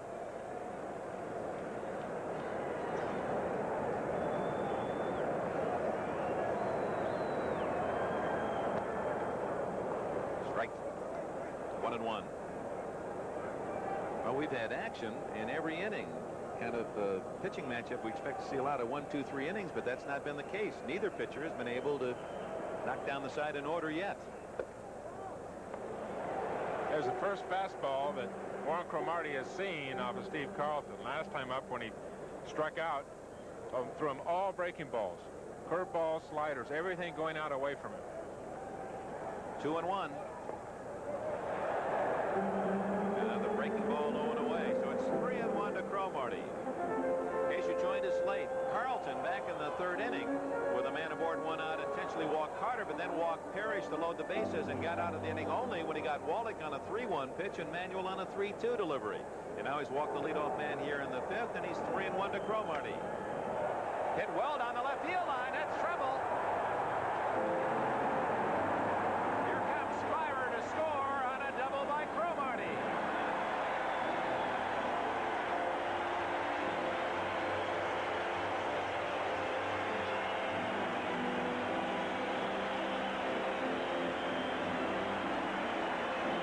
Montreal goes in front 3-1 as the leadoff walk pays off. Well, we talked about the mistakes that Carlton is making, getting the breaking ball up in the strike zone.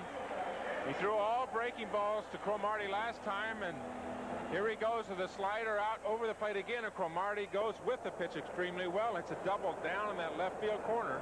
Steve just making a lot of mistakes, a lot of pitches up in the strike zone with his breaking ball. Jerry White, safe on a fielder's choice and scored in the 1st and singled his last time up. That's 6 hits now for the Expos. Phil's also with 6 hits. Won a home run by Moreland for their only run, but Montreal now with a 2-run lead, and Cromartie at second, 1 out. Mike Crowley, right-hander, tuning up again for Philadelphia. It is no secret that Philadelphia, after Carlton and Ruthven, struggling in that starting rotation, whereas the Expos have their 4-starter set. So Carlton is so critical for Philadelphia for him to pitch well and to win today. Otherwise, no question that the Expos are in the catbird seat. Especially when you look at the fact that behind Carlton, Ruthven did not have a good second half either, Jeff. And the plus, playing here at Jerry Park, Steve Carlton has to win for these Expos. He's got to get his game on track. 2-2 pitch misses. You're showing your age there. You said here at Jerry Park? Jerry Park, that's right. Olympic Stadium, that's right. The old ballpark where the Montreal Expos used to play was called Jerry Park before they moved here to Olympic Stadium. Ripped, and Schmidt has the runner hung up. He'll try to get in a rundown, but meanwhile, White has gone on to first base and did not take the turn, and now they throw back to first, and that was a live play. He had turned toward the infield coming back to first. You could see Cromartie saying, try to make your move towards second if I can get in a rundown, but White had his back to the play running down the line. Mike Schmidt, the outstanding third baseman in the National League. Good heads-up play. Lets Cromartie come off the base a little bit. Get that lead runner. Chase him back, boom, give the ball behind to Manny Trio. One more throw, and that ought to do it right there. There's Larry Bow. That's the way the play should be made. And White now, remember, he has 2 stolen bases. He's stolen second both times aboard. And, of course, that one steal in the first inning helped the Expos, and that Carter followed with a double to score him. 3-1 Montreal, and Carlton keeping an eye on the runner.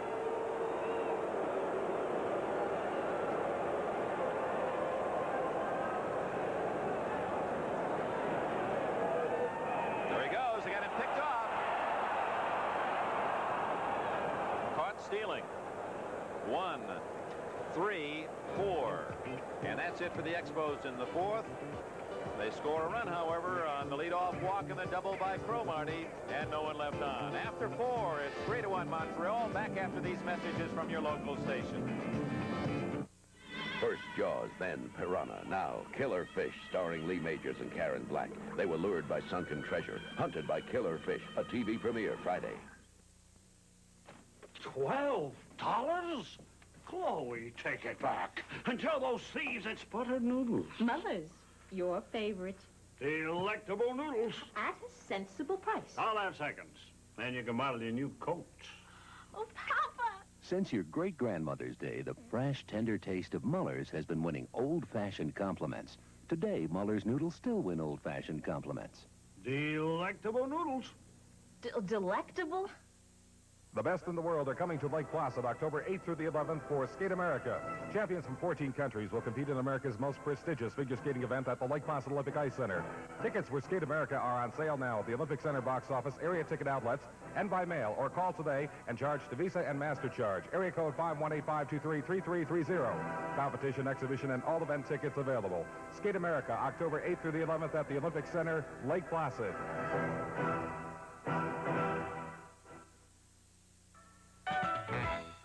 This is Channel 5. Dick Enberg and Tom Seaver at Olympic Stadium in Montreal. The totals after 4 innings. Montreal 3 runs, 6 hits, no errors. The Expos have left 5. The Phils 1 run, 6 hits, no errors. They too have stranded 5 runners. Leading it off, it'll be Lonnie Smith, then Pete Rose and Gary Matthews in the Phils' 5th inning. Smith 1 for 2. A single, and then struck out. A .324 hitter on the season. And he's now hit safely with a hit today in 24 consecutive games. Let's reset the defense for you. The battery of Rogers and Carter. Parrish at third, Spira at short. Manuel and Cromartie on the right side of the infield. White in left, Dawson in center, and Wallach in right. Out of play.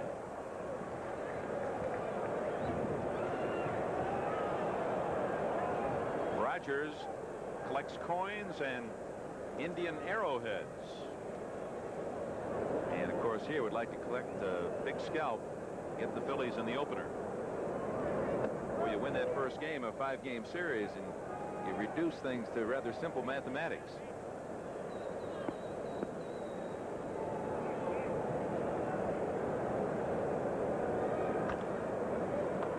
grounded off home plate, and Spyrer gets him.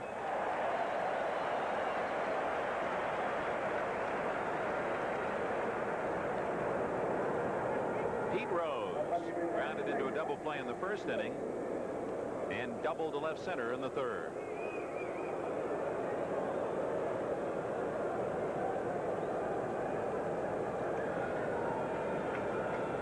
These are the two teams in the National League who have enjoyed home cooking most of all. The Expos were the best record in the National League, and the Phils not too far behind. They were the two winningest home teams in the league.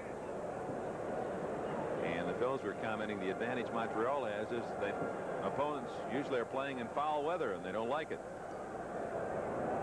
And if it's your home field, it always seems rosy.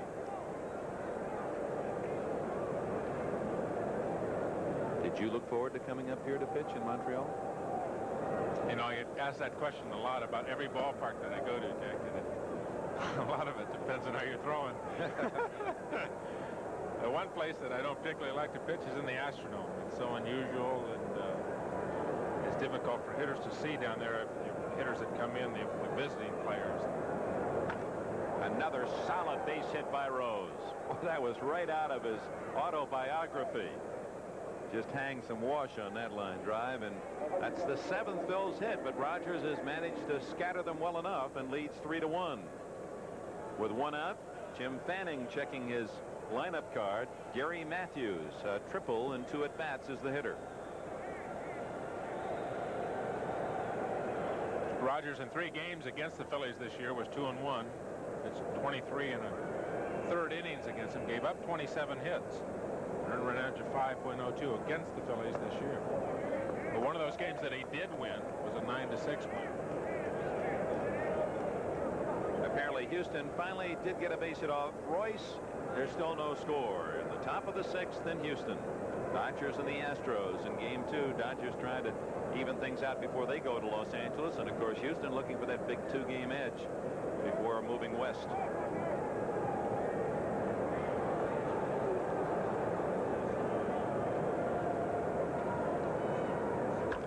Could be 2. Spyrer, Manuel, Cromartie, double play.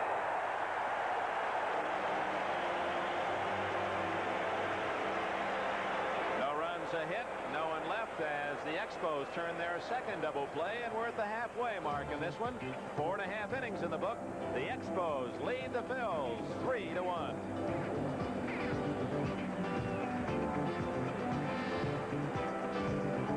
Mr. Richards is a hemorrhoid pain sufferer. Could you ride this bike now?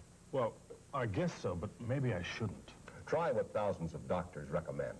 Preparation H. It often gives fast, temporary relief from occasional pain and itch. Even helps shrink swelling of inflamed hemorrhoidal tissues. Want to try it? Sure. Hey, that was fast. My pain's gone and I'm riding a bike. Doctor recommended Preparation H. Relieves pain and itch, even helps shrink swelling. Hershey Real milk chocolate, I love that Hershey bar. Hershey that is something special no matter where you are. Anytime you want delicious chocolate, there's no need to go looking very hard. Hershey's great! 'Cause Hershey is the great American chocolate bar. America's most innovative sports show returns Saturday with 2 World Championship fights. First, marvelous Marvin Hagler, middleweight champion of the world, battles the tough Mustafa Hamsho. Plus, WBA heavyweight champion Mike Weaver takes on the undefeated James Quick Tillis. Saturday. Home half of the 5th inning in Montreal, and the Expos will send up Andre Dawson, Gary Carter, and Larry Parrish, the heavy guns, against lefty Steve Carlton. Dawson has gone down swinging both times facing Carlton, who has 6 strikeouts and has walked 3, given up 6 hits and 3 runs. 3-1 Montreal. Hit well to right. Dink McBride has to play to Karam. Dawson going for 3. He's got it. Carlton backed up the throw, and Dawson a leadoff triple in the 5th.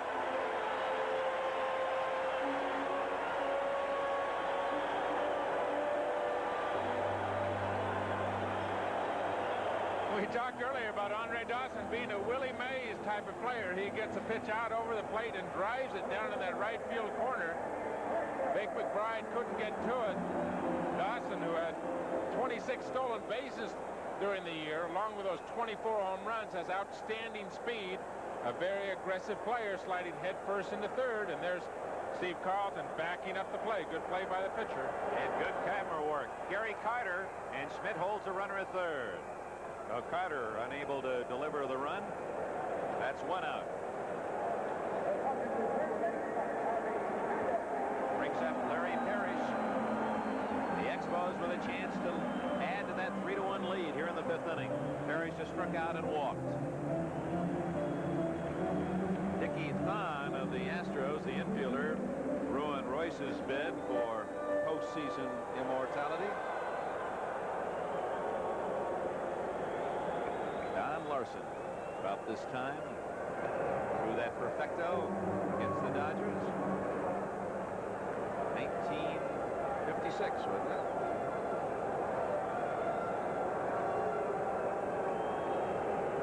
Mike Crowley throwing again in the bullpen for Philadelphia.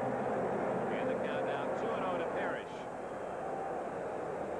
There's the right-hander Crowley. 2 balls and a strike.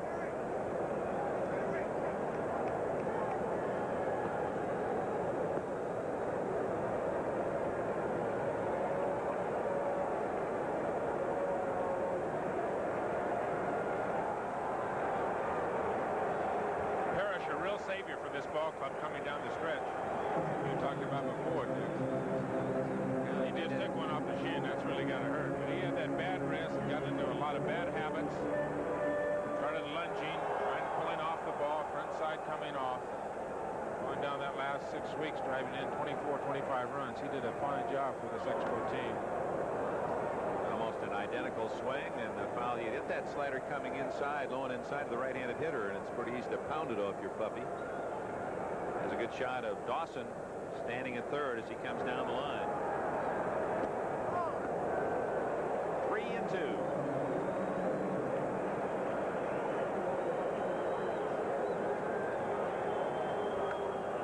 Popped him up. Right up the elevator shaft, and it's Moreland with the out. So Parrish fouls out to the catcher, Moreland. And Parrish, an unhappy Expo, going back to the dugout. If you run the count to 3-2 or get behind 2-0, 3-1, the hitter has the advantage. And with Carlton, it looks like Larry Parrish is certainly guessing slider, and that's exactly what he got, too. And it was up in the strike zone. You could tell he was upset that he missed it. He had a good pitch to drive, and he missed it. They're going to walk Wallach intentionally. That'll be the 4th free ticket from Carlton, 2 intentionally. They'll take their chances on the lighter hitting Jerry Manuel. They really like Wallach, who played first base in college, but they say that he can really handle himself well at third and in the outfield as he's playing today. Good hands and good power. Hit 36 home runs in the minors last year. Herbs Loretta, the pitching coach, and Dallas Green. Pretty intent expressions down in that Philly dugout. The Expos really one big swing away from breaking this one wide open on several occasions today. They lead 3-1.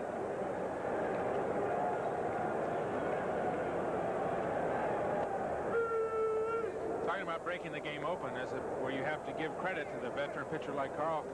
Even though he's pitched poorly, he's been behind a lot of hitters, 3-2 on a lot of hitters. Through 5 innings. The element of surprise doesn't work as Carlton throws out Manuel. He's still been able to shut him down. That's a mark of a good veteran pitcher, Dick. He leaves a couple of Expos aboard in the 5th inning. No runs. He pitches around a leadoff triple by Dawson. And after 5 in Montreal, Expos 3, Phillies 1. All across this land, the thoughts of feelings in the air. To move ahead, to get it done, to work the job, to grab some fun. Yes, America's going strong for top Ford trucks. Ford is America's truck. America's truck. Ford is America's truck. Over the years, you've come to expect innovation and toughness from Ford trucks. That's because we constantly strive to build in new ideas in fuel efficiency, carrying capacity, people comfort, and rugged toughness. And we wrap it all in a strong, handsome package. No wonder Ford has outsold all other truck lines over the past 12 years. It's America's truck. Ford is America's truck. Ford is America's truck. Ford is America's truck. America's truck. It's built Ford tough. There's Dan and Ellen Fields. He's editor of our local newspaper. He looks worried about his problem dandruff. I wish he'd ask me. Mr. Owens, what shampoo should Dan use for his problem dandruff? Ellen, how about Tegrin? It works on itching and flaking? In a national survey, 3 out of 4 dermatologists judge Tegrin's medication effective in fighting even problem dandruff. Let's try it out. How's Dan's problem dandruff? Tegrin's terrific news, Mr. Owens. Prove it to yourself. Tegrin works. The Pocket Rocket, Henri Richard. His older brother, Maurice the Rocket. Two great names in National Hockey League history, and of course, great favorites of these marvelous fans in Montreal. One of the things that I was hoping we'd be able to do, Tom, while we're up here is see a game at the Forum as the NHL season just beginning. They open tomorrow night. We'll be busy here. Mike Schmidt against Steve Rogers, top of the 6th inning, and the Phils are down by 2, 3-1 Expos.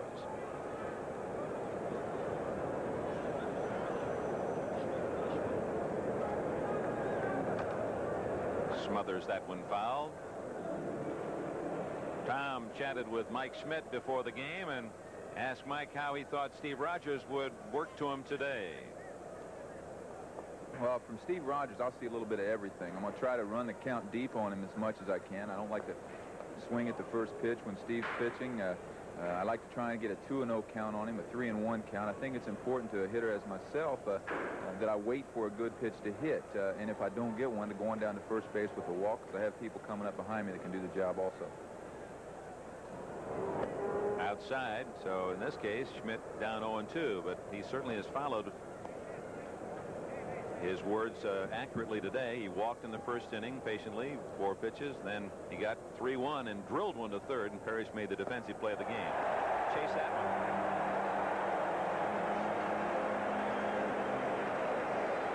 For Rogers, his 3rd strikeout. Schmidt went after 2 bad pitches during that time at bat. He fouled one off down toward third on a fastball out and away, and that's a good curveball. Mike way out in front. Ball out of the strike zone. We talked before about Mike Schmidt being very patient. He gets very upset when he swings at a bad pitch like that.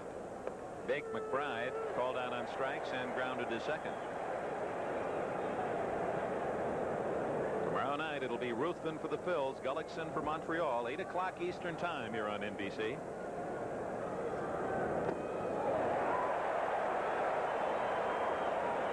To McBride.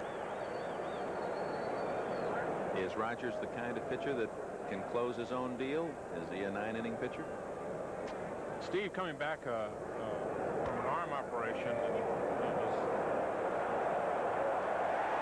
close a team out, most certainly. Jerry White running that one down in shallow left field for the 2nd out in the 6th inning. A reminder, folks, on Saturday, a big boxing day on NBC Sports World as Sports World returns for the fall season with not one, but a chance to watch 2 World Championship bouts. You'll see the middleweight champion Marvin Hagler take on #1 contender Ham Show, and the heavyweight champion Mike Weaver, WBA champ, against James Quick Tillis. That's Saturday on NBC Sports World, 4 o'clock Eastern time. The replays of those 2 outstanding bouts. Moreland, a home run and a single. Fouls that one back.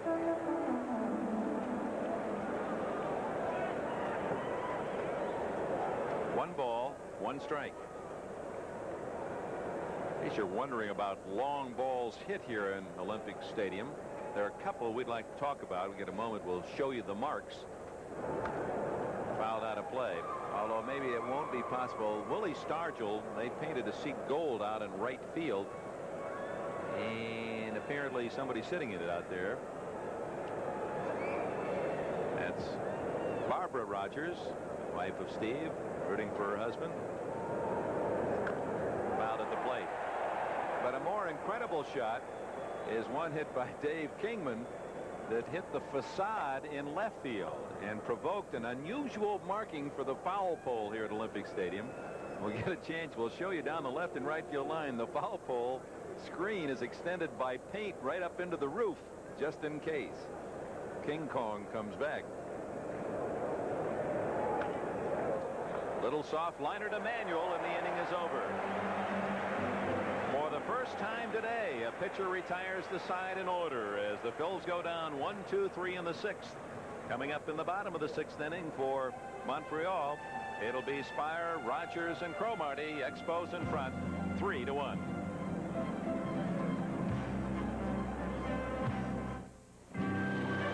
Out of the blue comes the ice blue freshness of Aquavelva. Out of the blue comes the Aquavelva man. Looking for the light scent, the clean scent, the fresh scent that comes from out of the blue. There's something about an Aquavelva man. Be one. You've got a ticket on the Heartburn Express. If one Rolaids tablet can't cut the mustard, you should know about one Tums and one Rolaids tablet both neutralize the stomach acid in seconds. But when your stomach turns out 1/3 more acid, Tums can still absorb it. Rolaids can't. Not in seconds, not ever. That's why you should switch to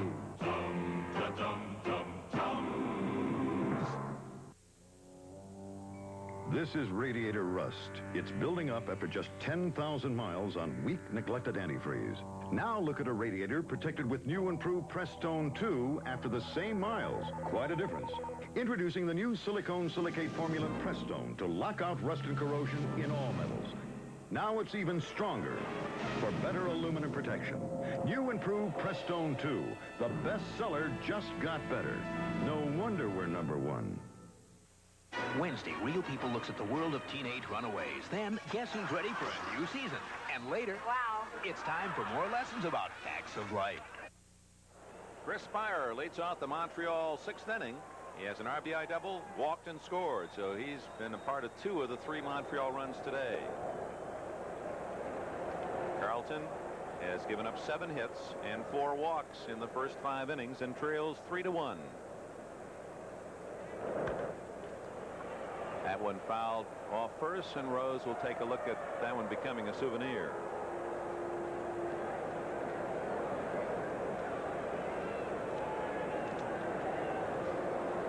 Bill Lee is jogging down the right field line and will begin warming up for Montreal, the left-hander. Former collegiate at USC along with Tom Seaver.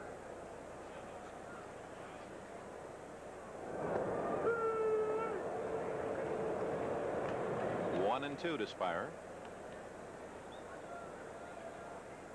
We could see him come out if he gets on base, and Tim Raines could pinch run for him.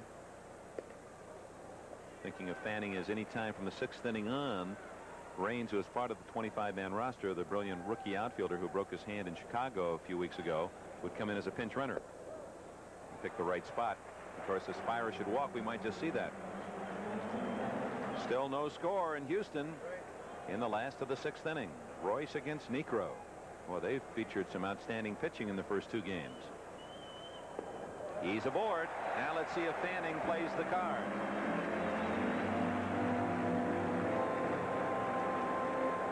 Second time in a row that Carlton has walked Spire leading off the inning. There's a shot of that foul pole in left field. As you go way to the top, you can see an orange line start on the roof that extends out to the overhang in this place, Olympic Stadium. There it goes.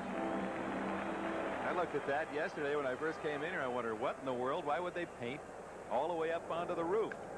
And you told me why. Foul ball on the bunt try by Rogers. That ball was hit up there by Dave Kingman when I was still with the New York Mets. was down the left field line. Bruce Fromming, who we just see right there at second base today, was a third base umpire. It was a cloudy, overcast day, and you really couldn't see the ball. You'd lose the ball to get up so high. It doesn't seem possible, and everybody, at least the players, thought the ball was fair. Bruce called it foul. The ball bounced back in, hit in behind shortstop. Boy, that is a mammoth shot. Rogers almost had him picked off first base as Spira stumbled going back to the bag. Moreland hesitated, and by the time he gunned the ball down there, it was too late. A bench situation. Certainly Chris Spira trying to get as big a jump off in case the ball is laid down. He stumbles going back. That's why it became a close play at first base. Trio coming in behind the runner, and a good throw, but too late to get Spira. When Spira led off the fourth inning with a walk, he eventually scored on the double by Cromartie.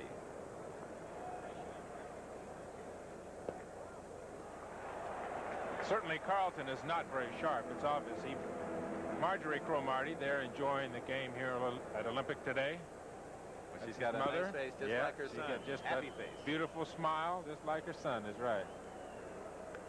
Bunted foul by Rogers, and that runs the count to 2-2. Both bullpens busy at the moment. Ron Reed has joined Mike Proley down in the Philly pen, and Billy throwing easily for Montreal. Good bunt by Rogers. Rose a little trouble fielding it, but Rogers was not running all out. So Rogers does his job again, sacrificing Spira to second base. That was the formula back in the fourth. Sacrifice Spira on a very difficult pitch, too. That slider down and in, which is a very difficult pitch. And Rose bobbles the ball. Had Rogers been running hard, conceivably an error on Pete, or they might have given him a hit. But here's another shot from the center field camera. Very difficult pitch to bunt. May look easy sitting at home in your living room, but that is a tough pitch to bunt. And the way Rogers bunts it, he only uses about 12 inches at the end of the bat. Cromartie. Single, struck out, and doubled in a run in the fourth inning. 2 for 3.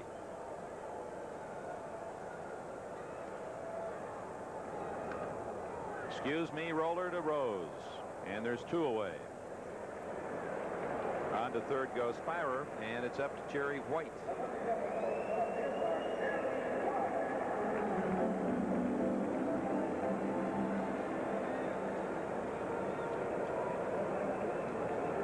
White was safe in a fielder's choice and scored in the first on a double by Carter. He singled to left in the third and safe on a fielder's choice again the fourth. He's 1 for 3. Traded to the Cubs in '78 for Woody Fryman, who has been had another banner year in the bullpen for Montreal. And they got him right back. Did the Expos get White after that season for outfielder Sam Mejias, who's now your teammate in Cincinnati. Hit high to center field and playable. Smith in the long part of the yard. So again, the Expos lose an opportunity. No runs, no hits, and they leave a man at third base. After 6 complete innings in Montreal, the Expos 3, the Phillies 1. We'll be right back after these messages from your local station. Betty Davis in Family Reunion, a triumph of the human spirit. Can she bring together 4 generations split by greed? A world premiere Sunday on NBC. October 4th through 10th, Grand Union Consumer Report. Best food buys, household needs, Markel's soft pack bathroom tissue, 4-roll pack. This is Channel 5. Top of the 7th inning, Ron Reed warming up for Philadelphia, the former Notre Dame star, both in baseball and basketball, played, of course, in the NBA, and he's had a good second half of the season for Philadelphia. The Phil starting pitcher, Carlton, is 3 hitters away as Philadelphia brings up Boa, Trio, and Carlton's spot in the 7th, trailing 3-1. Now you can play manager at home even if the first 2 men make out, Boa and Trio. Do you hit for Carlton? He's been struggling, but he's the guy that, in essence, on your pitching staff that's gotten you here to this playoff situation. Do you stick with him? Do you pull him out, try and get the run? Trailing 3-1, of course, Boa and Trio try to make it academic and get on base where a pinch hitter would represent the tying run. Boa has grounded out both times, pulling the ball to the right side against Rogers. Ball loose in the bullpen, and Jerry White tracking it down. Don't forget, tomorrow night, Game 2, right-handers Ruthven against Gullickson, 8 o'clock here on NBC.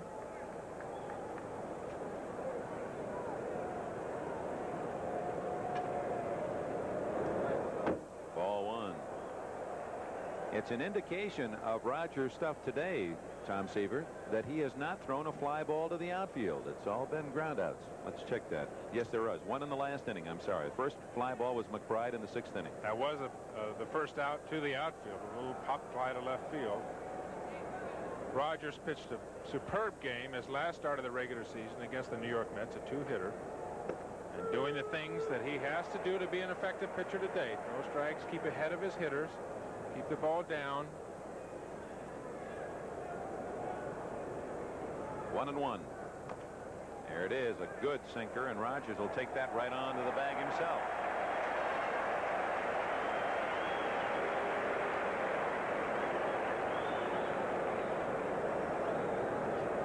Marty and Rogers talking it over right there. About where were you? I was looking for you. Here's the report card on Rogers for 1981.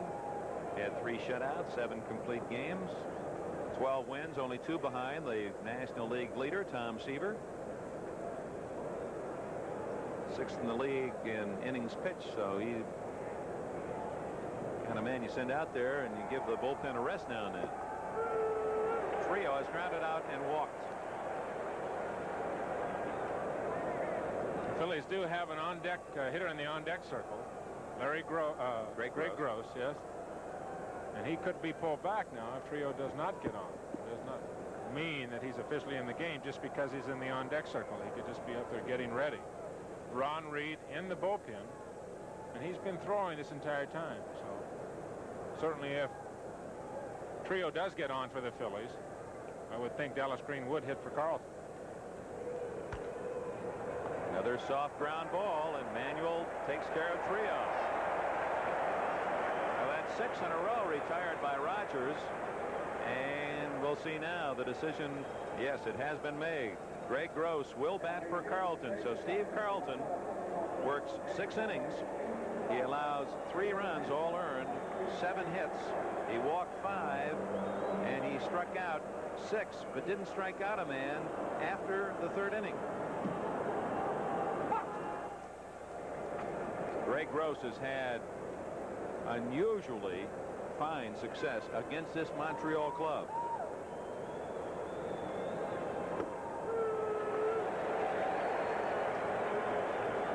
Two outs.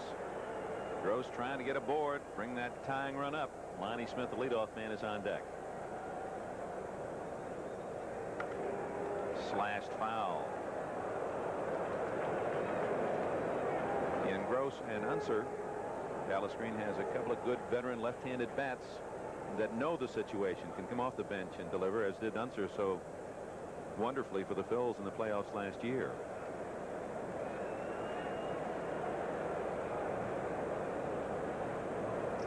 Two-strike pitch. Pitch him away and play him away is apparently the philosophy of Rogers here. The outfield way around toward left for Gross.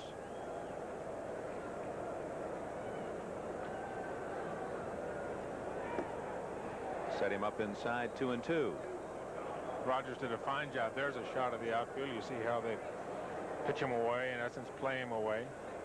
Play him to left field in the outfield. Rogers 2 quick strikes. Breaking ball high and away, and then comes back in hard. Let's see what he does here. Right down the middle, and it's lifted to right field. Waiting for it to come down is Wallach. And for the 2nd consecutive inning, Steve Rogers mows down the Phils. 1, 2, 3. Stretch half of the 7th inning. They're on their feet at Olympic Stadium with a score 3-1 Expos, and the middle of the batting order coming up. Hey, Hey, look at that. It's a chainsaw. Uh-oh, somebody must have left it. Probably taking a coffee break. It's a McCulloch Mac 110. Wow. It's got automatic oiling. That's slick. This here's the chain brake safety feature. Yeah? Starts the chain in less than 1/10 of a second. That's fast. Can you believe it cost only $89.95? That is a good deal. Mm-hmm. McCulloch, the lowest priced chainsaw with chain brake. Only $89.95. That McCulloch's got just about everything. Yeah, but I bet it can't swim. Good point. McCulloch, in the yellow pages, under saws. Clean water, more precious to life than oil. But it too is becoming scarce because of man's pollution. But now there's something that's helping to clean water all over the world. A unique wastewater treatment system made possible by this special plastic developed by Phillips Petroleum. There are other energy sources besides oil, but there's no substitute for water. Caring for your car and more. That's performance from Phillips Petroleum. I can tell a real cowboy from the drugstore kind, clean across Texas. The way he wears his hat will tell you. And the beer that you drink's a surefire giveaway, too. A lot of us drink light beer from Miller. We love the taste, but we surely appreciate that it's got a third less calories than the regular kind. You see, you don't want to be filled up when you're out there punching doggies. Ain't that right, cowboy? I didn't punch that doggie. Light beer from Miller. Everything you always wanted in a beer, and less.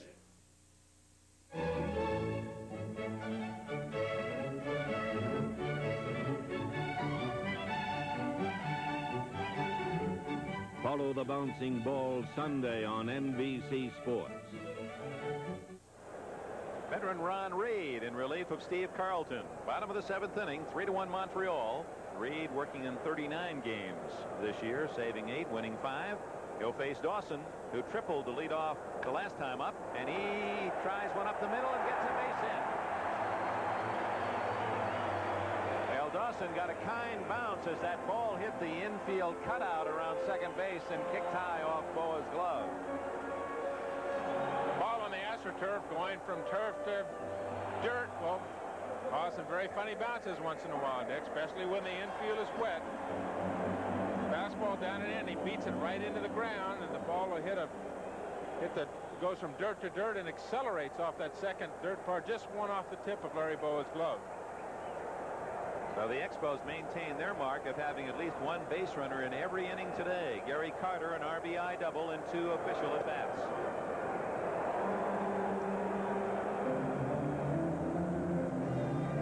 The Expos have had several chances, to blow this game wide open. Carlton has been able to shut them down. They conceivably could have scored 6 or 7 runs today if they'd have gotten a hit in the situation. Olympic Stadium. And this crowd has enjoyed a fine performance by Rogers and enough offense to lead 3-1. Carter hits it to right and well. McBride tucks it away for the first out. As Larry Parrish comes up, a reminder of his outstanding play back in the 3rd inning to rob Mike Schmidt of a double. Certainly the defensive play of the game. That's an important run. You see Pete Rose heading for home from third base right there, but there's 2 outs. Parrish got to his feet, threw out Schmidt at first base to end that inning. Defensive play of the game, no question about it. Parrish with a bat has struck out, walked, and fouled to the catcher. Boy, you see a lot of knees and elbows with Reed on the mound. Veteran right-hander who will be 39 in November.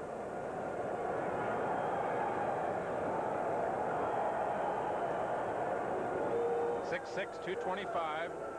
Nothing tricky about Ron Reed either. Comes right after you. Good hard stuff. Good fastball, good slider. Of course, Dawson at first base, always a threat to steal. 26 on the year. There he goes. He's on his way to third.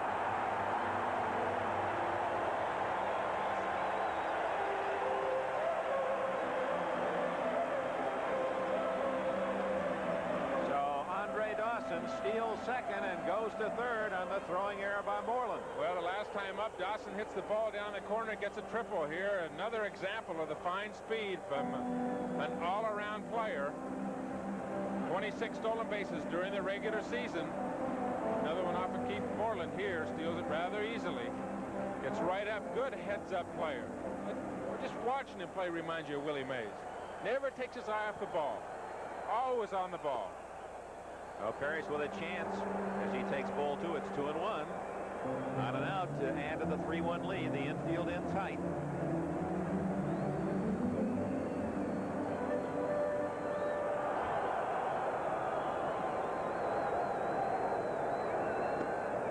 Ball 3. Montreal in every inning with a chance to score, and we're able to come up with runs in the first and second and again in the fourth. And left the bases loaded in the third, left 2 men on in the fifth, wasting a leadoff triple by Dawson in that inning. 3-2.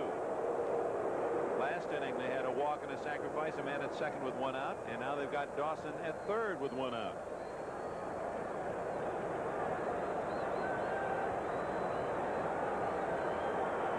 Got him.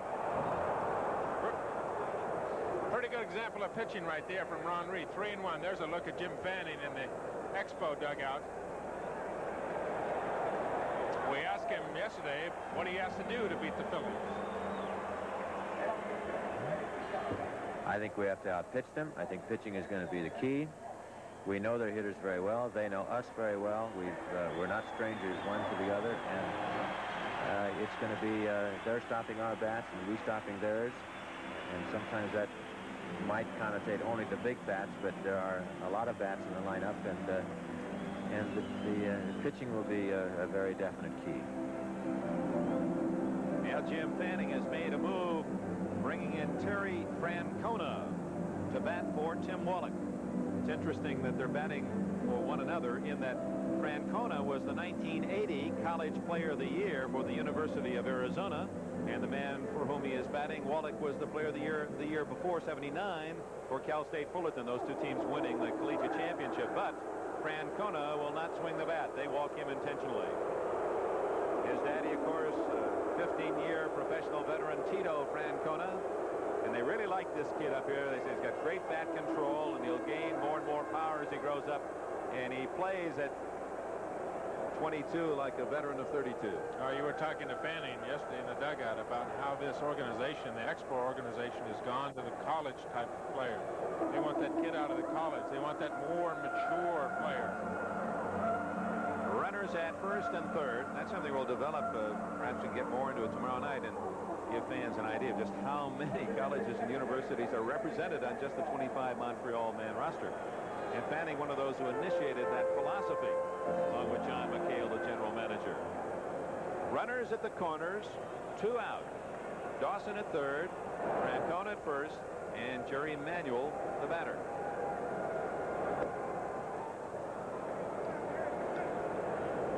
He sent a soft liner to short, struck out, and tried to bunt his way on.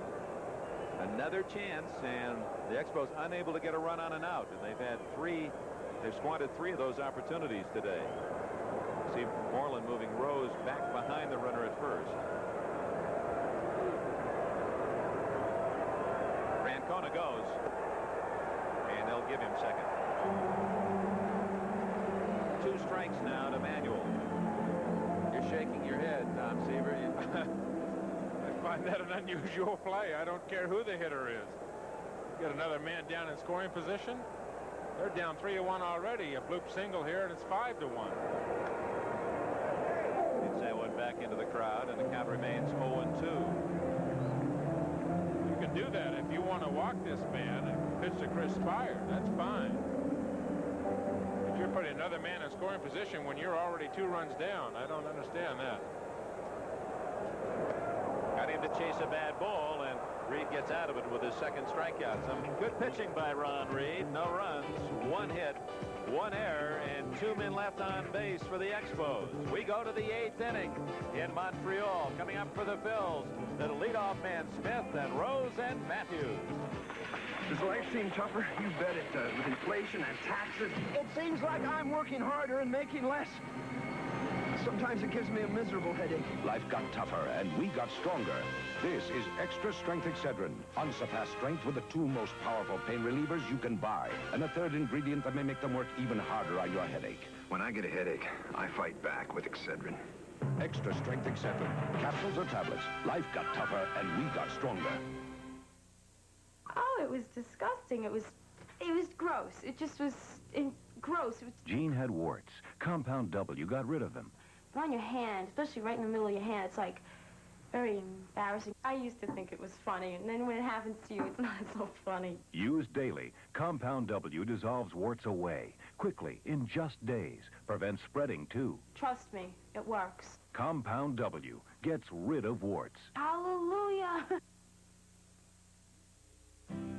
The secret of the Colombian coffee bean was passed from the grandfather of Juan Valdez to the father of Juan Valdez, and then to Juan. For in Colombia, it is an art to pick the coffee bean at the moment of perfect ripeness. It is an art that is passed from generation to generation to generation.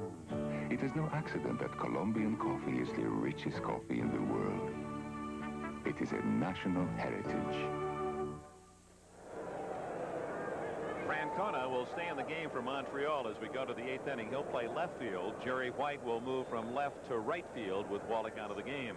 So the outfield for the Expos, Francona in left, Dawson in center, White in right. Lonnie Smith, 1 for 3 to start things for the Phils in the 8th. They need 2 to tie. And Rogers has retired the last 7 men in order.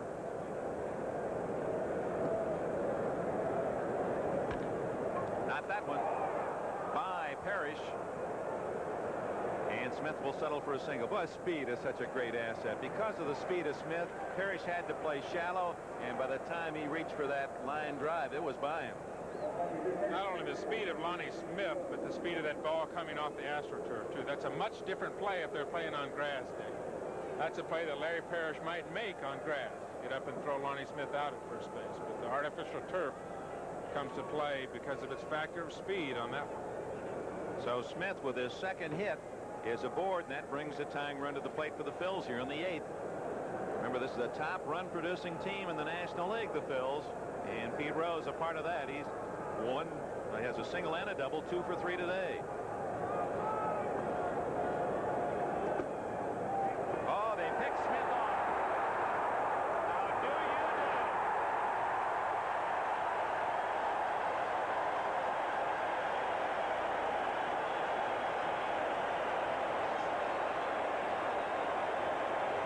You talk about a heads-up play and a guy that's really in the game, Gary Carter. The guy that gets caught with his pants down is Lonnie Smith. Cromartie gets the ball, doesn't know really if Smith has gone to second yet or not, and reaches back and tries to make the tag. There it is. Smith loses his balance.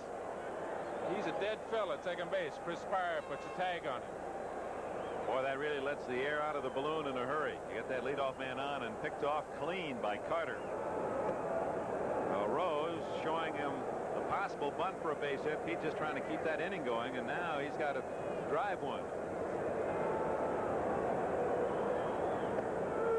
2-1. Meanwhile, in the Astrodome, no score. The Dodgers out hitting Houston, but well, 1 run's going to play big now in game 2 of that series.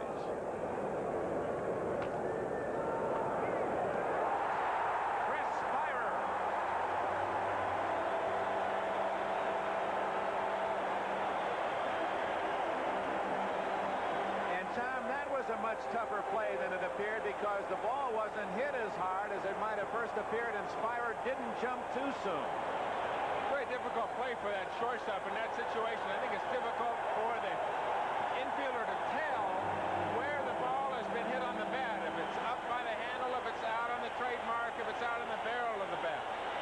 A big hand for Chris Spire because of the fine defensive play. He has really helped solidify that Expo infield. Gary Matthews takes a strike. And listen to these Canadian fans in Montreal. They're Expos in front, 3-1. And you know if they leave the ballpark today saying, we beat Steve Carlton, that they're going to feel mighty confident about this playoff. Rogers still talking his way through some of the pitches. 1-1 to Matthews. A double in 3 trips for Gary. Like that change-up, 2-1. Rogers have several clubhouse meetings with himself on the mound. He continually talk to himself, remind himself of the things that he's supposed to do, what he's not supposed to do. They're now in the 8th inning in Houston. No score.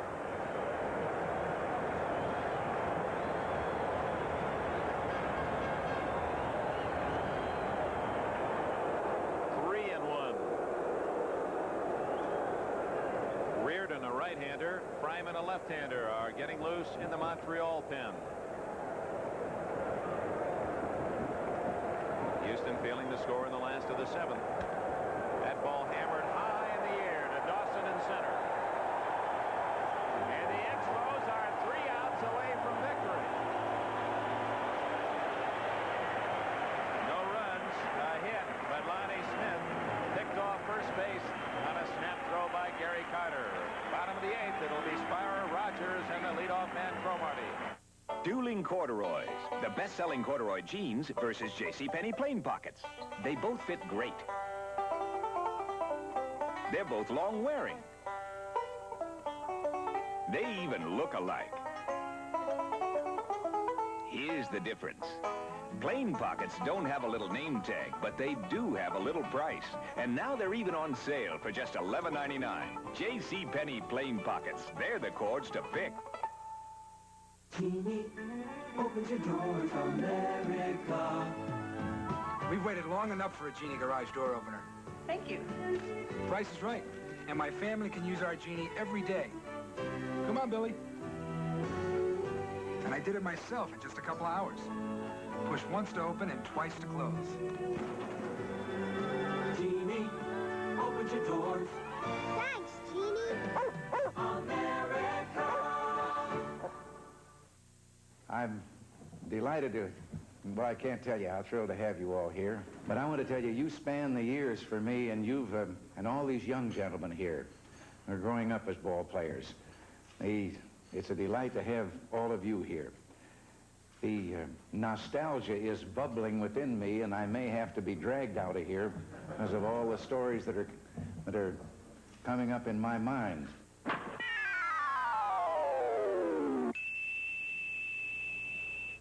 The preceding message was furnished by Major League Baseball. We go to the last of the 8th inning, and Chris Spire had another 30-second ovation for the catch. It was a good catch, but hardly a great play. Boy, the fans really applauding his effort. Yeah, the fans are caught up in the enthusiasm of the possibility of winning, except for one, of winning their first postseason game, and they've got to be excited. Check swing foul, and it's 1-1 to Spire, who also has contributed at the plate today with an RBI double back in the 2nd inning. That's the go-ahead run at the moment. And then he's walked twice, scored another run. Two managers, Fanning and Green. Looking ahead to the 9th inning for Philadelphia, it's Schmidt, McBride, and Moreland scheduled. With that fastball coming right into your window. 2-1.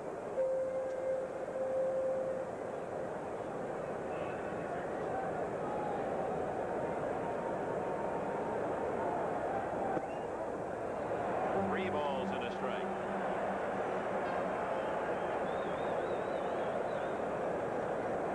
In this situation last inning against the Expos, 3-1 count. Reed went with a breaking ball. And then he went to 3-2 on Larry Parrish and struck him out with a high fastball. Here he is, 3-2 on Chris Spire. Let's see which way he goes. Of course, Parrish had been on base now last inning when he was out. Ball 4. The 3rd straight time that Spire has walked. And that is the 7th base on balls given up by Philadelphia pitching today. Although Reed thought he had him struck out. Looked like a high slider out of the strike zone. It's the 3rd time today that he's walked. Dick has an amazing thing at leading off the inning every time that he has walked.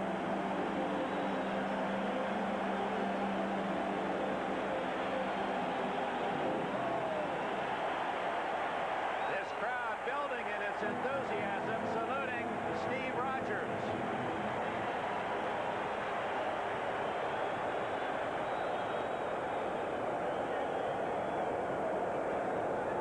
Spyrer walked to lead off the fourth, eventually scored on Cromartie's double.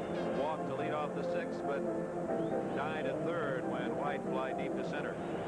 And he's aboard again, and Rogers, as he has done the last two times up, trying to move him along to second.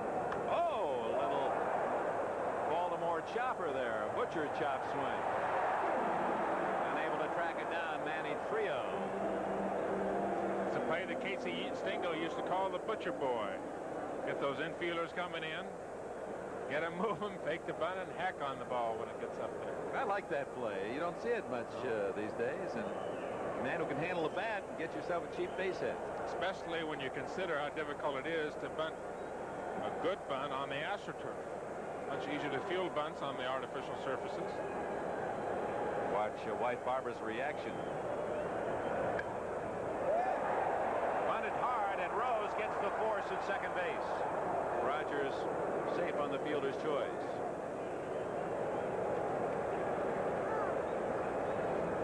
As you said, you really have to be an artist with that bat on the carpet to move a man along. What you can see is that it's not a good bunt, but when the ball hits, how it comes right up into Rose. Very easy for him to handle. Good hard slide by Spyrer at second base, and Boa jumps out of the way. He really doesn't have a play at first base because Rogers runs well for a pitcher. So Rogers, the jacketed form at first base with one out. Cromartie out of that leadoff spot. Since the injury to Raines, he's done quite a job, and so it is today with a couple of big base hits.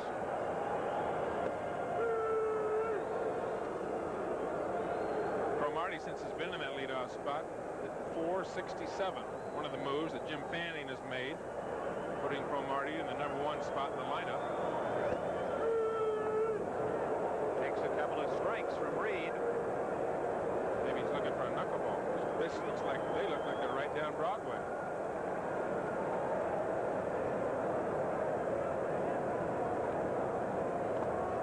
Good stop by Moreland. Just to review the scoring for you, in the first inning, Montreal took the lead. A single by Cromartie. White trying to bunt him along, forced him at second. White then, safe on the fielder's choice, stole second and scored on Gary Carter's two-out double off the left field wall. Keith Moreland's home run over the center field fence in the second tied it at 1, but in the bottom of the second, the Expos regained the lead on a double by Tim Wallach and a one-out double by Spyrer. And they added a run in the fourth inning, a leadoff walk to Spyrer and Cromartie's double. That's where we stand, 3-1 in the bottom of the 8th inning. And in the bottom of the 8th inning, after the Dodgers failed to score in their half of the 8th, it's Houston up in a scoreless tie in the Astrodome.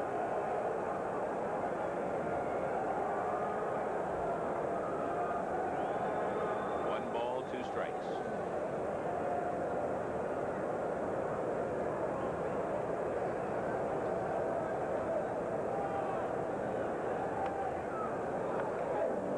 That one whistled in the box seats behind the third base dugout.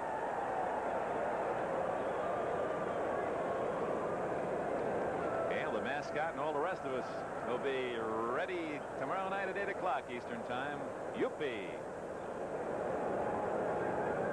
Game 2, there's a foul ball. About 5 feet foul down the left field line. He does go the opposite way, doesn't he? He goes to left field as well as anybody in the league. Good contact hitter, Warren Cromartie. He's in the hole, 1 ball and 2 strikes. And if he can keep from trying to pull that ball, he's one of the finer hitters in the National League. One of the happy-go-lucky guys in the league, too. Always smiling and laughing around that batting cage yesterday, getting on his teammates. Whoops, wild pitch. And Rogers goes to second base. So again, the Expos have a chance to add to the 3-1 lead. And how many opportunities have gone by the board for them? If they do end up losing, they've got nobody to blame if themselves. They've had a number of players down in scoring position have not been able to blow the game open. Moreland unable to block the ball. It was down in the dirt. Looked like a changeup from Reed. The Expos have left 10 men on base in the first 7 innings. They have Rogers at second. 1 out, 2-2 pitch. Get hard and high and foul. That went way back into the mezzanine. definitely trying to go to left field with the ball. Doesn't want to strike out. He's going to put the ball in play. He's got a man in scoring position now.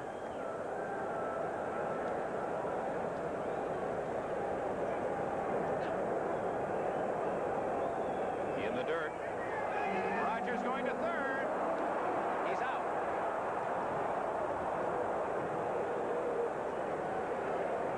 So there goes another man out of scoring position. Rogers gambled, and a good throw by Moreland. Well, it's a calculated risk whether you're going to go here. You can see Cromartie's going to wave him on, but the ball didn't bounce very far away from Keith Moreland. A perfect throw to third base. It's not a bad play if you make it. You get to third base with one out. Sets up the sacrifice fly possibility. All the different ways to score from third base with one out. But when you get thrown out, you get taken out of scoring position as well. So now the full count to Cromartie. And he's out of there. So Reed works out of trouble in both the 7th and 8th innings. That's his 3rd strikeout. No runs, no hits, no one left. The Phils last call, top of the 9th. And they bring up some big guns. On mornings like these, I can't let minor arthritis pain or its stiffness stop me. So I turn to the warming power of Bengay. Bengay warming power works fast. I rub in Bengay and feel that good old warming power deep, right where it hurts, breaking up pain and its stiffness for hours of relief. No wonder Bengay's America's #1 selling arthritis rub. It's got warming power. When arthritis pain grips you, break the grip of pain with Bengay. Team America. You can make them go through water, or climb, or jump. It's Team America and the Super Stunt Dirt Bike. The Super Stunt Dirt Bike is designed with knobby wheels, so you can make them do high-jumping stunts. Team America. You can make them go through water, or climb, or jump. It's Team America and the Super Stunt Dirt Bike from Ideal. Gee whiz, what a terrific savings on Dutch Boy latex house paint. What's going on? Dutch Boy is having their biggest sale of the season. And you get dependable Dutch Boy quality in every brushful, along with smooth one-coat coverage. Frank Gifford and me right here? Gee whiz. Look for the special Dutch Boy Gee Whiz sale display, and you'll say, Gee whiz. Dutch Boy latex house paint. The proof is in the performance. And now it's on sale.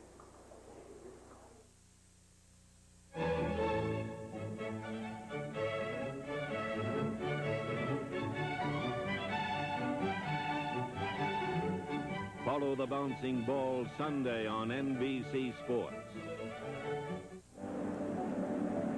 Top of the 9th inning at Olympic Stadium, Montreal. Game 1 of this Eastern Division Series. And Steve Rogers, out pitching Steve Carlton, leads 3-1 and will face Mike Schmidt, Bake McBride, and Keith Moreland. Gary Maddox, somber expression, not in the lineup today for Philadelphia, but of course available as a pinch hitter. Woody Fryman and Jeff Reardon, just in case, warming up in the Expo bullpen. Schmidt 0 for 2, but robbed of a hit at third on a fine play by Larry Parrish back in the 3rd that saved a run.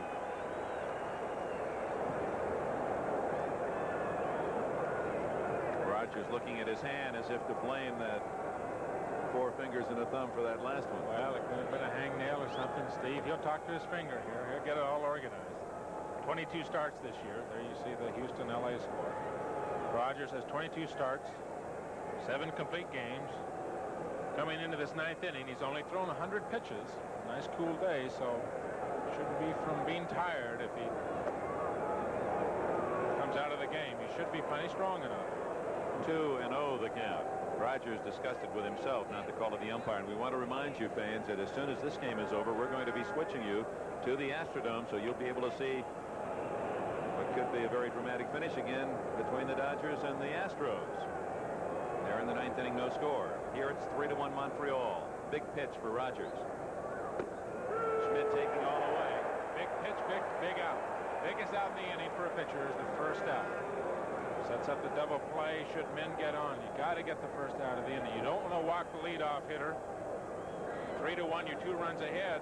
Mike Schmidt can't tie the game up.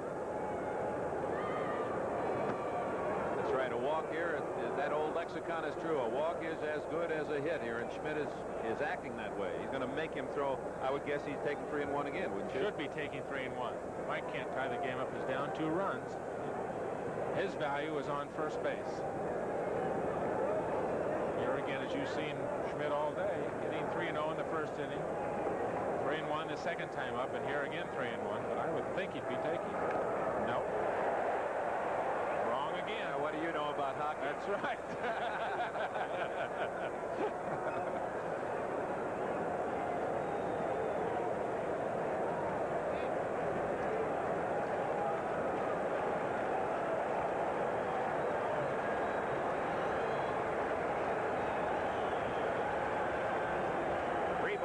Strikes to Schmidt.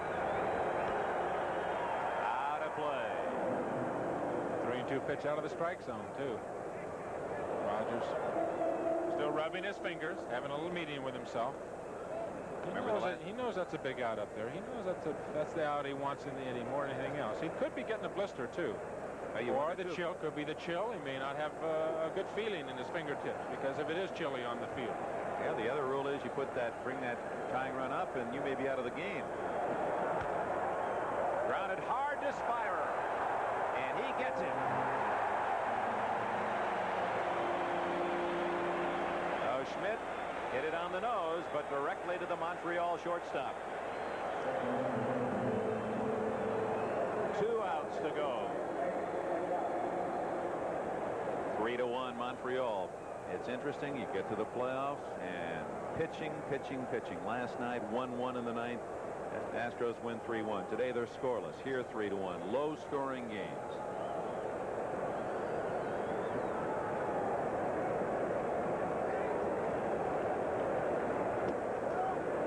Ball 1.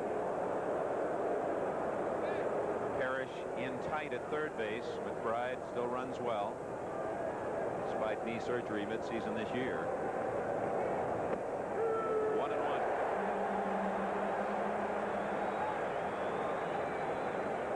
Cromartie, meanwhile, is deep at first base.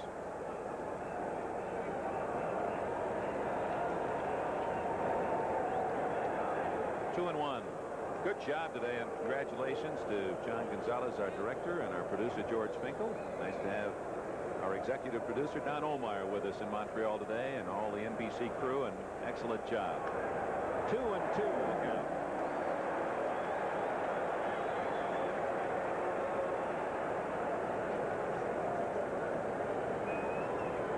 Of course, in this situation, Rogers, every out obviously is a big out. Schmidt's a big out.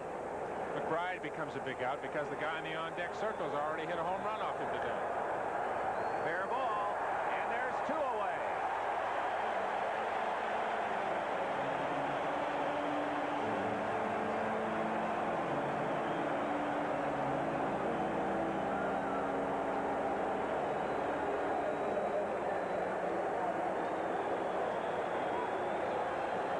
Dodgers failed to score in the top of the 9th.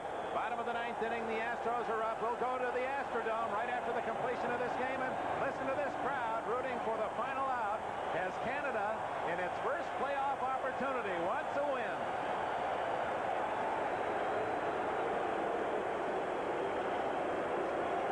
Keith Moreland homered over the center field fence in the second inning for the only Philly run. He also has a single and a soft line out.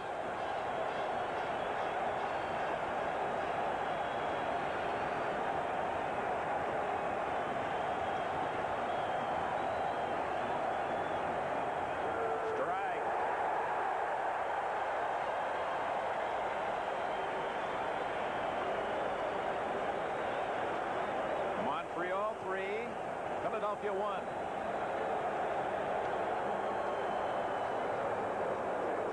But Moreland keeps it alive with a single to center field, his 3rd hit of the game. So Keith Moreland has led all hitters with 3 base hits. He's going to come out for a pinch runner.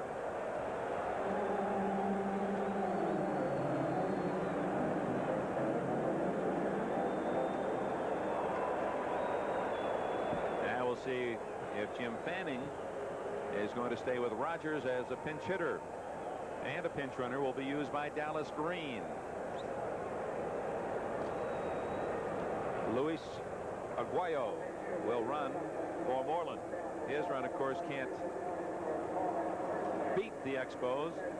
He doesn't want to take any undue chances. Yeah, the next man can, obviously, and you want a guy up there that can pop the ball out of the ballpark. Like scheduled hitter, of course, Larry Boa. Dallas Green going to his bench. And George Vukovic is coming up.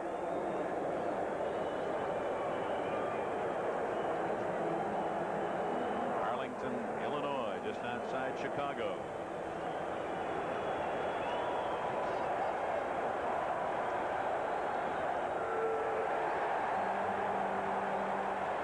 Vukovic hit .385 this year after being recalled. He was up 26 times with 10 hits.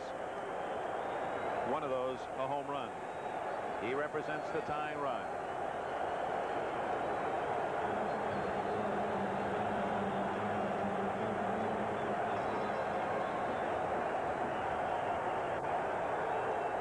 One and one. A crowd of 34,327.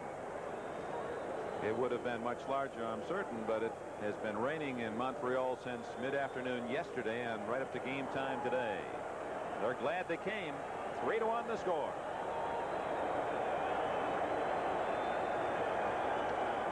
Hit to left field, and that's another base hit as Vukovic off the bench keeps it alive for Philadelphia.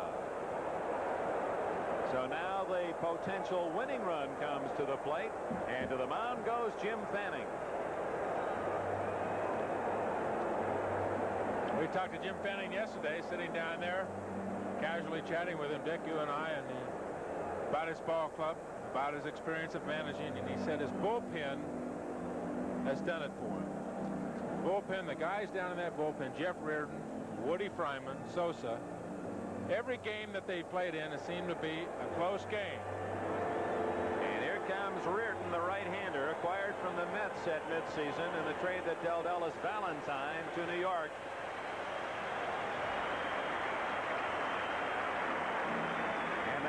Building for Steve Rogers as he comes off. It'll go up a few decibels.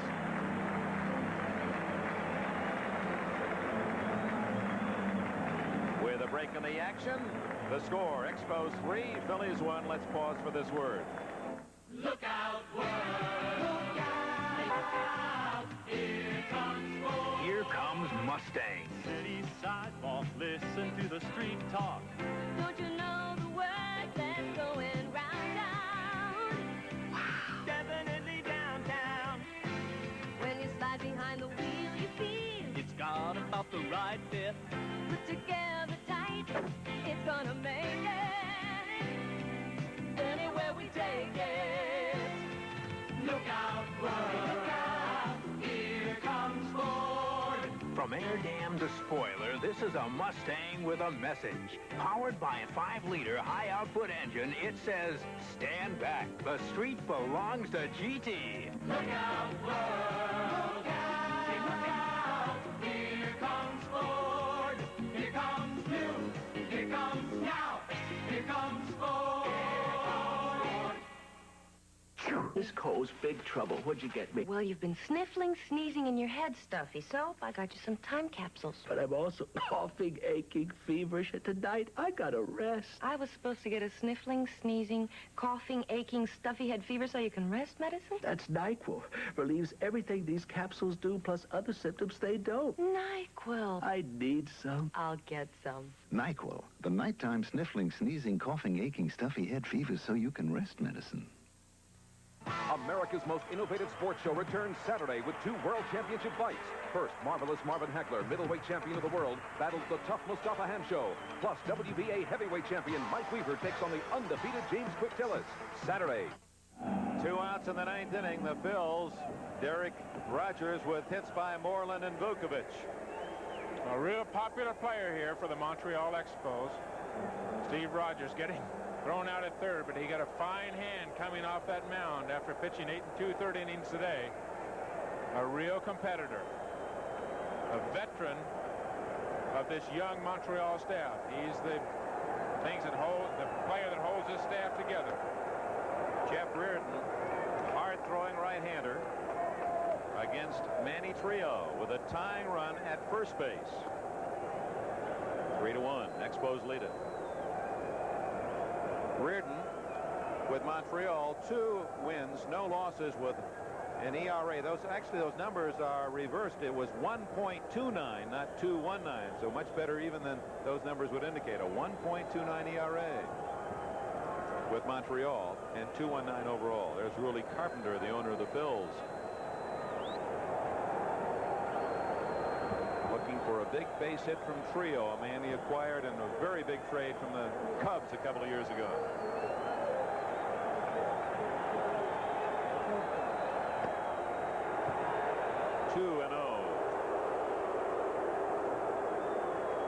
Reardon is by no means a trick pitcher either.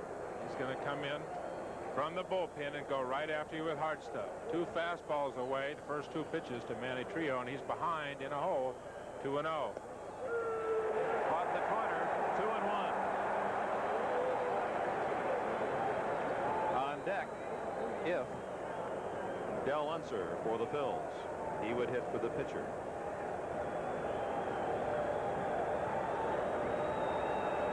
2 on, 2 out. The 2-1 pitch. Yes, 2-2. Went around.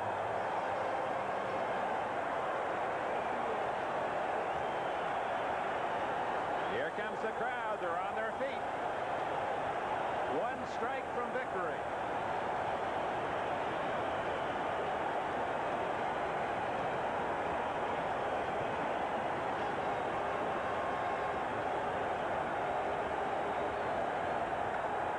Hit well to left.